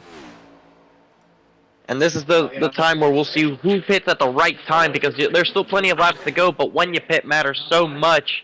We already saw the 16 and the 88, and they'll get the jump easily on the race leaders just by short pitting. There's the 25 of Chris Cabot. They just went by on the back straightaway. And we'll see if either of these two decide to pit. There's Cedric Hunter just behind the 9, and the 78 ripping the outside. These guys will continue to stay out for now. They probably will have to pit at some point soon. I think the longest they can go is about somewhere around lap 135-ish is probably the longest they can go. But you don't want to stay out too long. Otherwise, yes, you'll have fresh tires, but you won't have any time to catch up to anybody who's already made a pit stop. So that's the battle we're looking at. And with a track this big at 2 miles, distance really does matter, and you're going to need a point to come down pit road where you'll give yourself enough leeway to cycle back to the field on fresh tires, but no case right now. As we'll take a look on the left side of your screen, this is the battle just in and outside of this top 10. Just peeking at some of these guys that may come down pit road. A lot of them had suffered in track position stakes earlier on tonight, and some of them had been looking down low, but none of them coming down pit road this time. And up front, Cedric Hunter has decided he's in. He'll bring in his Category 5 Esports teammate Zachary Hall, the 2 Toyotas, in at lap 125. And we'll see what that does to Lawson Peel's strategy, and Warren Kyle Keith. Kip Easley's been closing in the gap as well with Brandon Banks. So what happens here? We'll see if the 9 decides to pit, if the 78 decides to pit here as they approach 3 and 4 now. Peel's going to go to the bottom. That's the line he's been running. We know the 78 won't. He's running up on the top side as he has done so all night long, and both of those guys will not bring it down pit road. Neither will Kip Easley or Brandon Banks, so they continue to stay out on the racetrack. Interesting call by most of this top 5 to stay out as long as they have. And here comes the next car in, the Alliance Truck Parts Toyota, the rookie Kevin Roy. And following him is nobody. Zachary Hall, Steven Stempian, they cycle out as Stempian remains on the track. Hall and Hunter just getting themselves back into the cycle and getting back to full song. They'll cycle around Eric Schaefer. But at the moment, it's 2 laps down. I think, Francisco, there was a pit road speeding penalty for the Hampton, Virginia native. 54 seconds he spent in the box. Yeah, probably speeding on entry. The pit stop time plus 40 seconds, that checks out. So definitely a pit road penalty there for Eric Schaefer. That's going to take him out of the contention to win this race. Unfortunate for the 3 car. Last week's winner will not go back-to-back and capture his second win of the season, but it's those kind of mistakes you cannot make under green, because they will cost you ultimately under caution. You just move to the tail end under green, you lose laps or just lose your entire race because of it. So just very careful, and just not careful there was the 3 cars. Now we're looking at the running order here. Warren Kyle Keith has fallen into the clutches of Kip Easley and Brandon Banks as Lawson Peel's going to make his way on the pit road. So is Brandon Banks. That'll relinquish the top spot. Actually, to Warren Kalkeith and Kip Easley, they also pit, so that leaves Justin Erb out as the race leader. So Justin Erb will stay out the extra lap. He picked up damage earlier in this race, lost a bunch of track position. Here's his alternative call to lead a couple of laps since that opening stage from tonight. And we were expecting all of these guys to come in, and it came at the perfect time. They were getting the ring from the phone as soon as Ross Harlow and Steven Stempien started unlapping themselves, weaving their way through the traffic in turns 1 and 2. And that's where the lead pack decided, all right, let's get back on track. Let's come down pit road and get our last pit stop done and dusted. There is the former race leader, Lawson Peel, in and out of pit road, and it appears no significant problems for most of those cars that just came in. So that does include Brandon Banks, Warren Kalkeith, and the aforementioned DBR Chevrolet of Kip Easley. So Justin Erb will extend his stay on the racetrack. He'll continue to lead this one, and there was a crucial cycle. Out to 5th place is the net race leader, Ross Harlow. And you saw that there's not too much of a gap. He actually gained on Lawson Peel by short pitting, so a bit curious to see just how much the 2 or so laps, the difference in tires in Lawson Peel's favor, plays out over these last 21 laps as they approach the line this time by. So we'll see Justin Erb continue to circle around. Timothy Stubblefield, Eric Stewart, Alex Muscarella are the 4 cars remaining to have brought it down pit road. Justin Erb will continue to stay out. Like I said, the longest most of these guys can probably go to, considering when the stage ended, it's somewhere between lap 135 and 138. Definitely can't see it go much longer than that, and you probably would lose out bigger just staying out that long anyway. The 28-year-old in Justin Erb will try and stay out, potentially in the hopes that a yellow flag flies to get him on an even playing field with everyone that's wearing their tires out right now. Right side of the screen is Erb, the race leader. Left side of the screen is the net race leader, should everything cycle out as is, in Ross Harlow. Erb, remember, has some company with him that is yet to pit. Stubblefield back in 2nd. Eric Stewart, who started shotgun in this field, in 3rd place. And then a former race leader, Alex Muscarella, who had a spot up front early in stage 1 and has since dwindled in the momentum train, is all the way back in 4th. So still plenty of opportunities for someone to shift the outcome of this race. And there's the battle for net P2 underway. Cedric Hunter taking a stab at Steven Stempien, looking to sway the outcome for 2nd place, at least when things cycle out. And still nobody in the top 4 has decided to make that pit stop. But I will say the gap to watch is going to be Lawson Peel to that mean draft. The good thing for that 3-car group is that they have more cars and they're not being too aggressive with each other. Justin Erb peaks down low to make his way on the pit road. We'll see if Eric Stewart follows him in.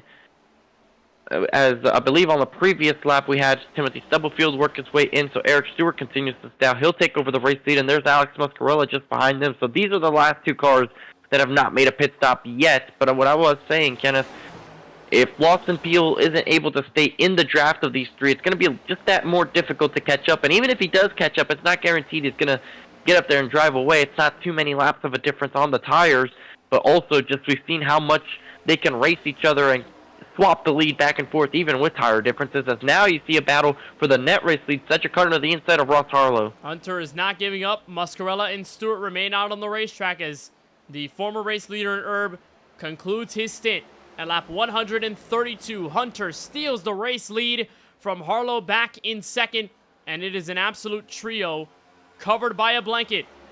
For net position, behind them is Lawson Peel, who's just in draft with the teammate of Eric Schaefer, who suffered that penalty on pit road. And so he'll be a lap down or more. Peel is using him as a potential ploy to get back up in the draft. But with 18, now 17 laps to go, how much gas is left in the tank figuratively for everyone behind this trio? And if they can make any sort of moves under this green flag stint. Ross Harlow, the Augusta, Maine native, had not won in the final season of Sunoco Cup Series action, and you have to look back in the history books to Season 6 of Sunoco Cup Series racing, where he won at the virtual homestead at Miami Speedway, where that concluded the season, his 2nd of the campaign that time. And as he spends his time as a Mercedes-Benz technician outside of the sim world here on iRacing, he is one of the best in this group with a chance to win, but he has to catch up to the Hello Kitty Camry, who controls the pace in net P1. 3rd place now with 16 laps to go next time. Shout out to Cedric Hunter. Didn't know he was a car tech. I'm a aircraft tech, so great. I mean, I like it. Well, Harlow is the tech, is the Mercedes Oh, Benz well, tech. okay. Okay. Thank you, Harlow. And for Cedric Hunter, obviously some great accolades for him this season. Is one of the several Canadians of this DTH Cup Series, a pretty hefty up north representation for them. I'm sure Hunter very happy that Canada won the Four Nations Face-Off Championship earlier this week on Thursday against the United States. A heavily contested game, one that was very fun to watch, one that stepped into overtime very quickly. And now Hunter is on the precipice of finding celebration of his own in the form of a DTH Cup win. Look how sideways Stepien was off turn 2. Unbelievable. Unbelievable, but also as unbelievable as that rivalry between the U.S. and Canada. I don't know, Kenneth. I mean, they can talk about all they want, but I don't see any Buckies in Canada, so okay. I have to take the U.S. on that. Okay, well, if there's anyone you want to talk to about Buckies, you should talk to Jason Hastings. He's driven a couple Buckies cars here and there. Yeah. He likes the Buckies car. I've seen the Buckies car a handful of times at his discretion. I've seen a couple other guys also run Wawas. You know, I'm a big Wawa guy. Check out our commercial, Wawa, Kenneth and I. But looking at the stints here, Eric Stewart and Alex Mascarella continue to stay out there. Officially 45, approaching 46 laps on their stint. They're about 8 seconds ahead of this group right here that you're seeing on the main portion of your screen. Mascarella brings it down pit road, so now Eric Stewart is the last remaining car yet to pit. He just does not have enough fuel to get to the end, Kenneth. There's no way you can save that amount, even with the large amount of fuel that we have available. It's the real-life 100% fuel tank that we got going on here, so it's going to be very difficult. I expect Eric Stewart to pit soon, relinquishing the battle for the official race lead to this group right here. As look at the 16 out sideways, he almost gets into Stepien. And remember, it was the top 3 that got away from everyone, and all of a sudden, Lawson Peele, Zachary Hall, and the lapped car of Eric Schaefer have closed up the gap and has made this a proper fight for the top spot. And once more, Lawson Peele is within striking distance. The Columbus, Mississippi native has almost done it all in his long-tenured Sunoco Cup career and wants to follow off to create a new chapter of success here in the DTH Cup Series revived for this year. The onboard look from Peele in turn 1. And where did Zachary Hall show up from, Kenneth, to find himself up into this 4th spot just behind Lawson Peele? So great run by the 23 to make this a 2-4 right now for the Category 5 esports duo, trying to see if they can work together to capture a team win here against one of the best in Lawson Peele. Eric Stewart continues to stay out right now. He is now 49 laps into his stint. And Hall, the North Carolinian with over 10 years of iRacing experience, sits in 4th with a chance to win or to help his teammate Cedric Hunter get his first. And we mentioned earlier on tonight the storyline of Category 5 esports amongst the Drinkin' Bros Racing, amongst the DTH team, amongst the D-Legacy Motor Clubs of the world. Category 5 esports have provided a potent punch despite only having this dynamic duo in hand.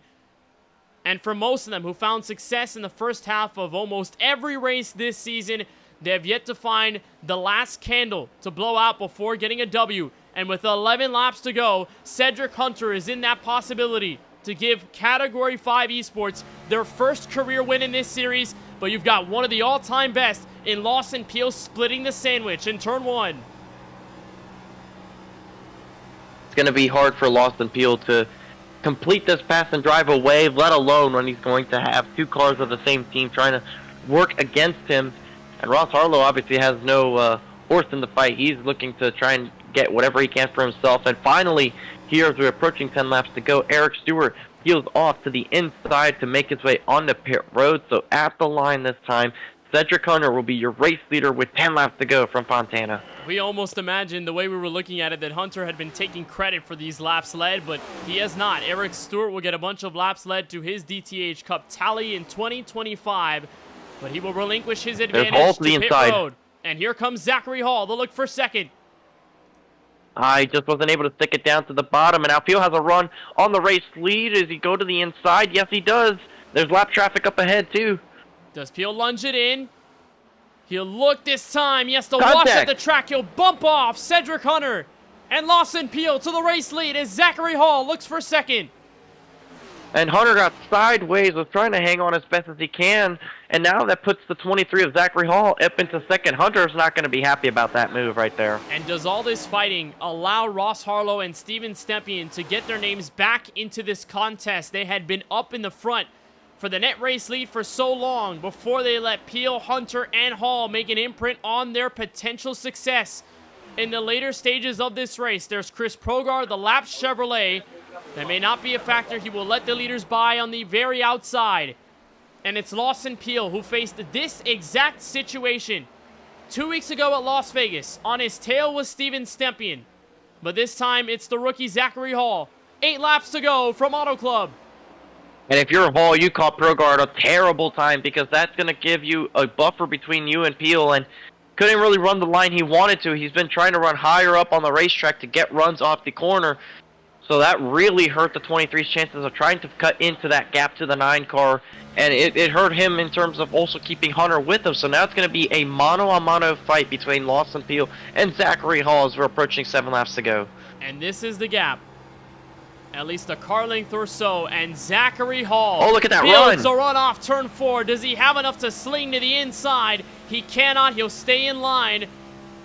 But does this allow him to find Cedric Hunter down these straightaways to give him some drafting help? Because we've seen track position be decided so heavily by who helps you down the straightaways entering the corner.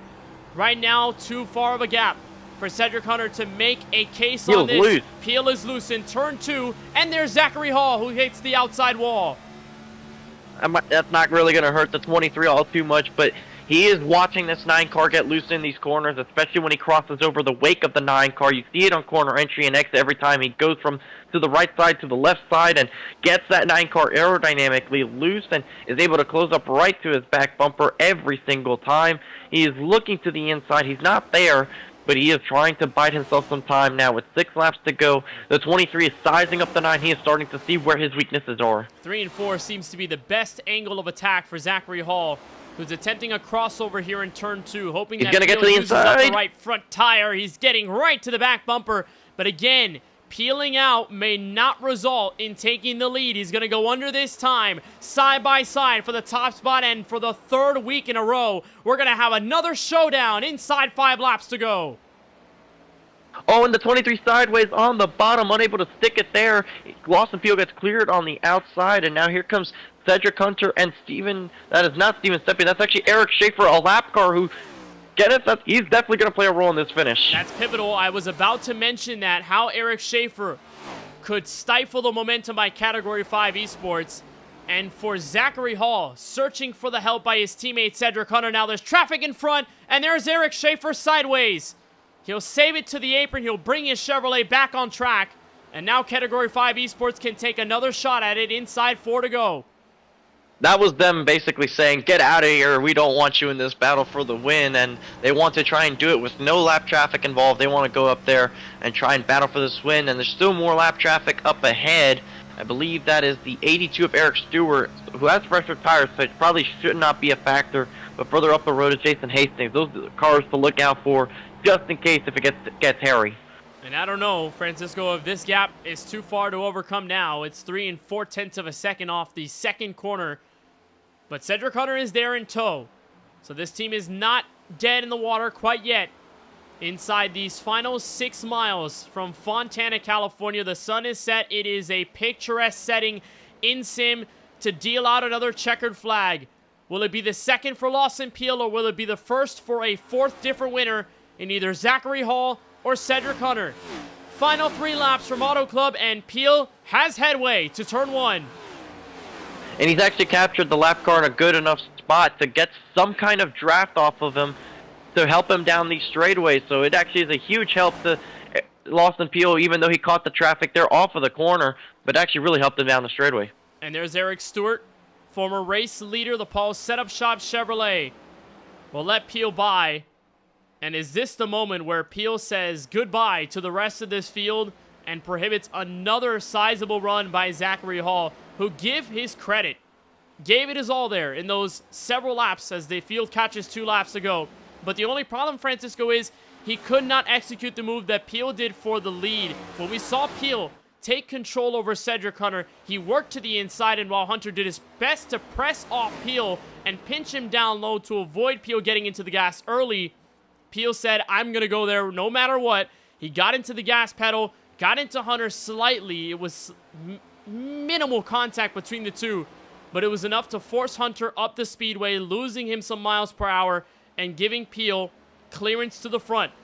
And as Zachary Hall gave his best attempt, he's now 6/10 behind the race leader. As the field catches the white flag one more time from Auto Club. It was definitely that move that really sealed the deal for Zachary Hall's opportunities. He was on the inside and struggled to keep the car pinned down there. Peel gets loose, and at that point the tires are all overheated, unable to do anything with it in that moment in time. And Zachary Hall, 6/10 back, unable to really try a lunge here in the last moment for Lawson Peel, who started 18th in this race, drove his way up through the field in classic Lawson Peel fashion. The lap car in front, who won't be a factor, off of turn 4 for the second time in this Droppin' the Hammah series season. Lawson Peel is a winner once again from Fontana. And for the 3rd week in a row, no one can stop Drinkin' Bros Racing. Lawson Peel becomes the first repeat winner in 2025. There's Zachary Hall, Cedric Hunter getting both of their best finishes of the season thus far, 2nd and 3rd. Steven Stempien, another top 5 added to his list of many good runs this season. And everyone giving the congratulations to the Mississippi native, who will find himself in the winner's circle for the 2nd time this year, and his 2nd win over the last 3. And they sweep the West Coast swing, does DBR. Lawson took control, had to fight off a charging Stempien at Las Vegas to capture the jackpot there. Then at Phoenix, a little short of the race victory, we got to celebrate with his teammate Eric Schaefer as he got his first. And as DBR looked like they were going to all eat together, Lawson Peel finds a way to steal the feast from Fontana, California. For the 2nd time in 2025, Lawson Peel will visit Droppin' the Hammah Victory Lane.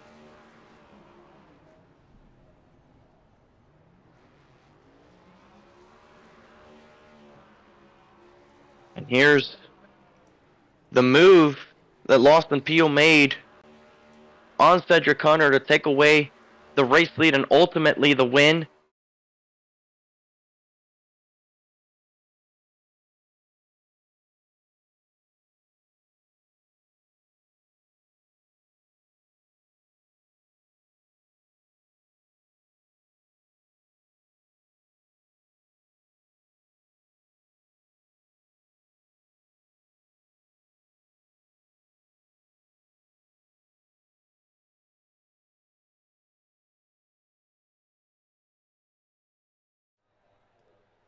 So that will do it from Auto Club Speedway, and despite Zachary Hall's attempts at getting to the front, not enough, not fruitful for his first career victory.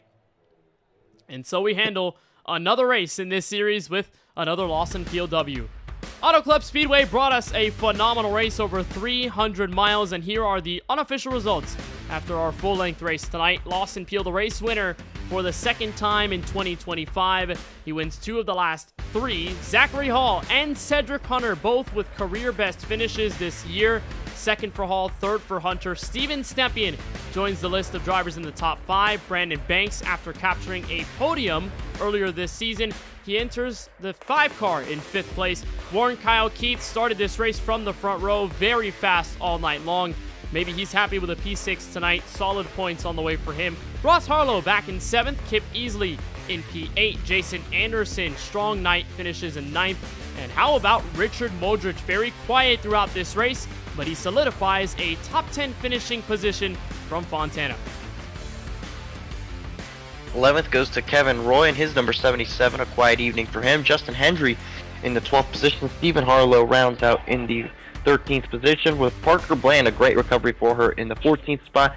Justin Erb in 15th. Casey Knighton will finish in the 16th spot. Timothy Stubblefield in 17th. Alex Mozzarella never recovered after that early trouble, will finish in the 18th position, with Jason Hastings, the last car on the lead lap, in 19th, with Eric Schaefer rounding out your top 20 finishers.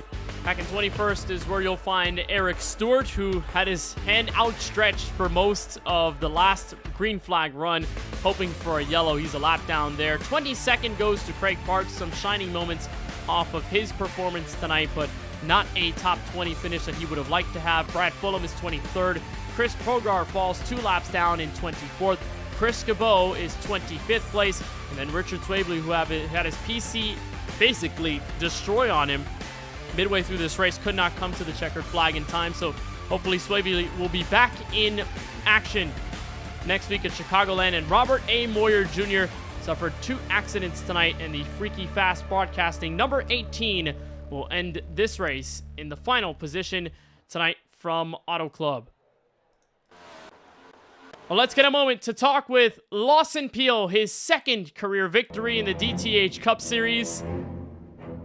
And that's fitting. The Jaws theme always fitting for Lawson as he joins us now. Lawson, congratulations on the W. And I guess that Jaws theme just told us half of the story, the way you carved through this field at the beginning of this race and found yourself here at the end. What does it mean to close in on another comeback victory, this time from Fontana? You know, I thought I'd slap it on there for you guys. It feels very fitting. So yeah, I hope you guys enjoyed that. But anyway, that was tons of fun, man. You know, I wish we could race here every week. One of the best tracks on the sim, one of my favorites. Just hate it's no longer here in real life, and I just love weaving your way through there, taking advantage of, you know, wherever you can find clean air. You know, all of those lanes are going to work, so you can kind of just back up the corner a little bit, see where the cars in front of you are going to go, and then you can just pick a different line. And that's just what I love about this place. And the car handled really well tonight, and all the drivers on the track just did a great job all night. The race was a great race. Everybody was respectful, and we raced hard, but, you know, clean and fair. Third stage went green there, and, you know, we had a stop, and I had a lap number in mind that I wanted to pit at, and most of those guys started coming a little earlier than I thought they would. But so I just kind of stayed with that lap I wanted to come in on, and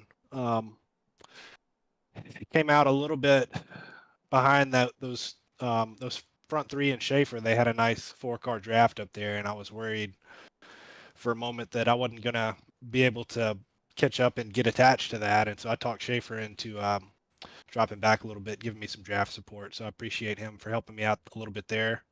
And got back up there, and yeah, Cedric looked like, I assume, you know, I couldn't see it obviously, but we were really tight down there in 3 and 4, that one corner, and I just heard it out of the right side. Sounded like he just got a little loose there, and that let me get the lead and just hold it and break away there. So tons of fun, and hope to pull that one off. There were several moments in this race, Lawson, where it came down more so to tire wear versus who helped you and who was around to assist in the draft. And in that final stage, it showed us what it could really bring here at Auto Club, even though we had 3 and 4 wide racing through this event. And most of the great racing was in that final stint. What did you learn the most throughout the green flag stoppage situation, and how you were able to weave your way to the front to inevitably get the top spot? Yeah, the car was a little tighter than I thought it was going to be on the long run. It built, you know, normally it builds free here, but for me it built pretty tight. I think that I was kind of driving it in a manner that was, you know, inducing that. But we raced pretty hard before that pit stop there, and then when we came out after the pit stop, I was having to push really hard just to get back up to those guys' draft, and then from then on. Once I was able to get the lead, Zachary was doing a really good job. He was just cutting the corner later than me and getting a better lower exit, and just started trying to defend that. And, you know, eventually I think that his tires probably got a little bit hot there. I mean, all of ours were, but just kind of stayed pretty faithful to the bottom. That worked pretty well for me most of the night. I love ripping the top up there, and certainly did it some, but Yeah, I think I was a little partial to the bottom tonight. The last 3 races won by Drinkin' Bros Racing Cars. You at Las Vegas, your teammate Eric Schaefer last week at Phoenix, and you again here at Auto Club. How important is this momentum for DBR at this portion of the season with how you guys have been able to take control and never look back over the last 3? Yeah, I think doing it early in the season like this is huge because it's momentum you can just build on and continue to, try to keep that up the rest of the season. So, awesome race last week at Phoenix with Schaefer there and Stephen Harlow. Just got my rears a little too hot, slapped the wall there at the end, but being a part of that battle was fantastic. And getting to even after Stephen passed me, getting to kind of sit there and watch them for a minute. Stephen did a really good job saving his tires there. So, hey, I didn't get to talk to y'all last week about that because that was lots of fun. So, but yeah, just been great racing. I think all season so far. So hopefully this continues because it's been a lot of fun. Well, Lawson, it's another win added to your long list of W's from this series, and if you count Sunoco Cup history, it adds up to a pretty sizable number. Right before we let you go and drop in the Hammah victory lane, anybody you want to give a shout out to or thank for tonight's action? Yeah, thanks to you guys at the KBueno Racing Network. Thanks to all the admins for putting this league together. Thanks to all my Drinking Bros racing teammates. Thanks to Paul's Setup Shop. Thanks to everybody that watched tonight. And again, all my friends and competitors on track. It was just an awesome race. Everybody just did a great job. Just knew what they were doing and just made it a really great race. So hats off to everybody.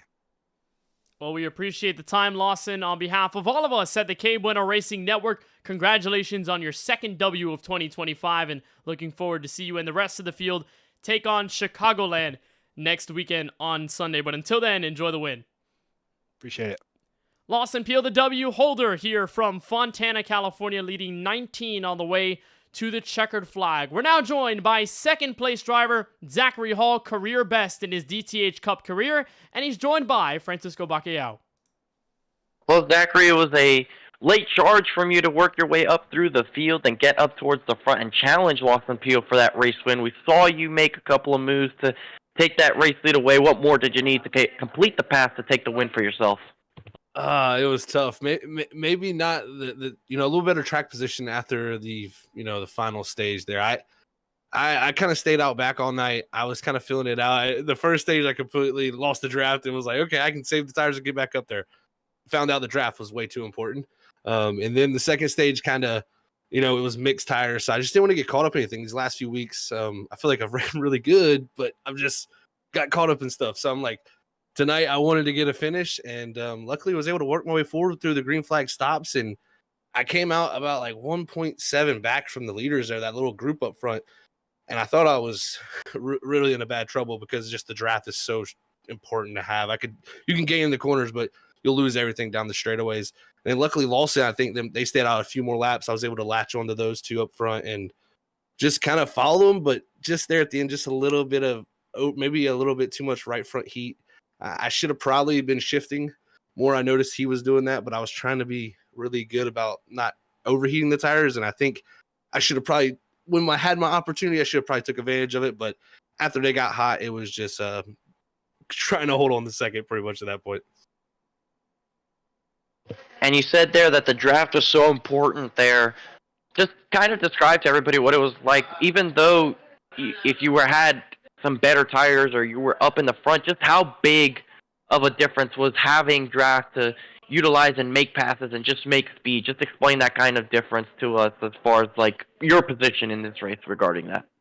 Oh, I mean, it's everything. Like I said, the first stage, I completely dropped about 4 seconds back from the front group there. And I thought after 20, 25 laps, like it would start to come back around, but you can be running faster than even the leader, but the pack is running so much faster because they're getting the draft from him. So it's an interesting track. It's one of those places where you feel like you really want to not be in the draft in the corner, so to say, because you want the grip, of course, with the clean air.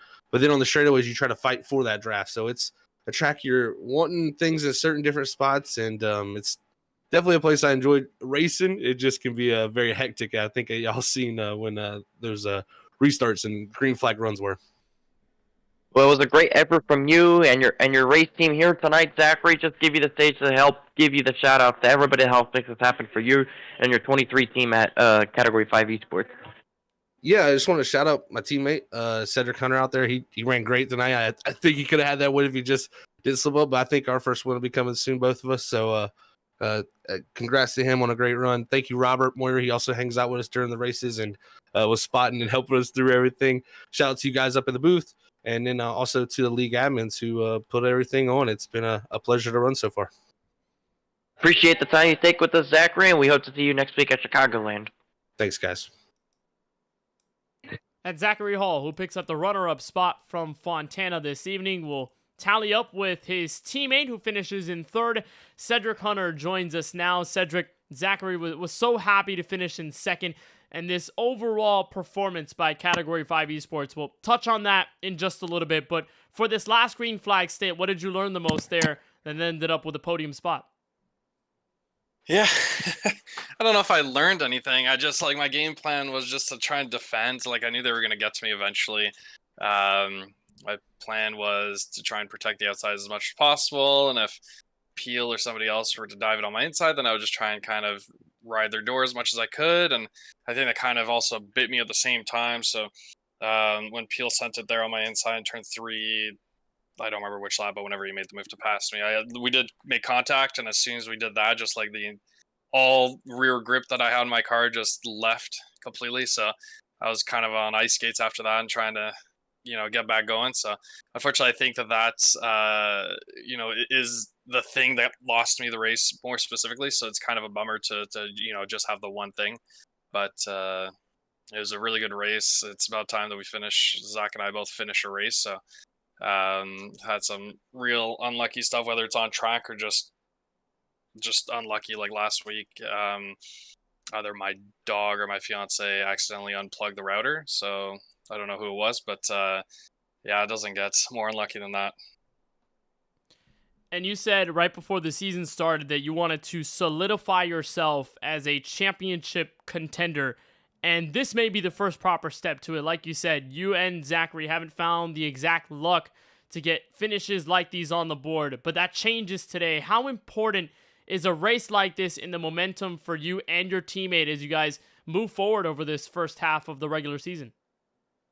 Oh, it's huge. I think it's just the first stepping stone into proving that, we're here for wins, that we're here to run up front. And we've done so in the earlier stages of pretty much every race up until this point, but like to now actually be able to finish a race up there, it means a lot, and I think it's important. And I think that going forward, you can expect it to continue. I've noticed that these guys kind of look as Peel as the, I guess obviously they all have a history and stuff like that, but they look at him kind of on another level, and I think that's realistically that. I think we're kind of on the same playing field. Different tracks will make a difference, obviously, but for the most part, I think that we're not that far off. Yeah, we're going to continue to try and go for stage wins and for wins in general. We need all the points that we can get for the playoffs. Before this race, I was 13th in the standings without finishing, I think, in the top 20. So, the fact that we're even inside, it's early, but the fact that we're even inside the playoff hunt in the top 16 without actually finishing is kind of a telltale sign of not only how our season's going, but the kind of speed that we have right now. Well, tonight for sure is a step in the right direction for you and this Category 5 esports squad. I'm going to say the dynamic duo for tonight and maybe for the rest of this season. Cedric, on behalf of this third place finish from Auto Club Speedway, anybody that you want to give a shout out to or thank for tonight's performance? Absolutely. I want to give a huge shout out to my teammate Zach for finishing podium up there with me. Thank you also to Roberts. He had an unfortunate I guess he got caught up in a wreck or something like that earlier in the race, but he really helped out with he kind of hopped on the spotter stand for the second half of the race, and it helped me a lot. The Irish 6 spotter is kind of iffy when they call 3 wide, and so the fact that I had somebody to actually give it to me how it was, and when I was 3 wide, he called it and kind of gave me more information than what the typical Irish 6 spotter could provide was huge. Thank you so much to the league admins and the drivers for everybody for setting it up, and a huge shout out to to you two for doing the broadcast and everybody out there for tuning in. I wasn't familiar too much with your broadcast up until this season. I've watched a couple of Sunoco's streams, but like not very much. But I've rewatched the last couple races, and you guys do a great job. So thank you so much for doing everything that you do, and can't wait to go back and rewatch this one. Well, that's always much appreciated on our side, and we appreciate your talent and everything you've brought to the racetrack over this quick and early part of this DTH Cup Series season. On behalf of all of us at the KBueno Racing Network, congratulations on your first podium of the year. Hopefully this is one of many more we'll see over the course of the campaign. Best of luck as you and the rest of the field take on Chicagoland next Sunday. I appreciate it, man. Thank you so much. Cedric Hunter closes out the top 3 here from Auto Club Speedway. And from there, Francisco, we move. We head to the Midwest. Chicagoland Speedway, our second mile-and-a-half race of the season, will host the Droppin the Hammah Cup Series next Sunday to kick off March. That'll be on March 2nd, 2025. You'll find the coverage beginning at 8:10 p.m. Eastern right here on the KBueno Racing Network. But our parting thoughts from Auto Club, outstanding racing like we come to expect with this next-gen car here. Maybe we weren't anticipating things to come down not to a late race restart like we've seen lately in this series, but common thread, Drinkin' Bros Racing continues to be on top.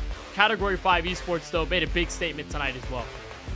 Yeah, they sweep the West Coast races, does Drinkin' Bros Racing, and now they have all the momentum going into the Chicagoland Speedway, where they've been successful at before, especially Lost and Peel in particular. But yeah, there's just so many factors into these mile-and-a-half races, these big racetracks. You saw there today, Category 5 Esports definitely took the fight to DBR in the closing stages of this race. Steven Stempion's always one to watch when it comes down to these races, and all of them could play a role at Chicagoland. And that's a racetrack that has another old surface, and tire wear becomes very critical there. So those 200 laps of Chicago are going to be incredibly fun to watch. It's going to be difficult for the drivers to handle it. And eventually we'll find ourselves at the road course in Wisconsin in Road America on March 9th, which is going to be very exciting to watch a Road America race. Again, you were just talking about this before the show today. It's been a while since you and I have covered a Road America race. Such a great road course to run. And the last time we were there, it was you and I at least, it was a fantastic finish between Lawson Peel and Daniel Michaud over at in the 4-wide racing series. An iconic finish. It was awesome to watch, and over the next 3, we'll see plenty of diversity down the road between that mile-and-a-half next week, the road course, and then New Hampshire, which will be the first race on the KBueno Racing Network with that newly refreshed New Hampshire look that iRacing gave it several months ago. So it's going to be awesome to take part in that. Martinsville, our all-star race, right after that in late March, and then we'll continue stomping through the regular season before we begin the playoffs at the virtual Charlotte Motor Speedway. So that would do it from our coverage here at the KBueno Racing Network of the Droppin the Hammah Cup Series. On behalf of everyone that makes this league go round, for Steven Stempion, Chris Progar, and the entire admin team at the DTH Cup Series, and for everyone that works hard at the KBueno Racing Network to bring you these shows, Charlie Beyer, Keelan Belshaw, and Eli Comerford, and that does include our crew on the broadcast tonight. For my colleague, Francisco Bacalao, I'm Kenneth Bueno saying so long from Auto Club Speedway. Congratulations to Lawson Peel on his second career DTH Cup victory. We'll see you at Chicagoland 1 week from tonight.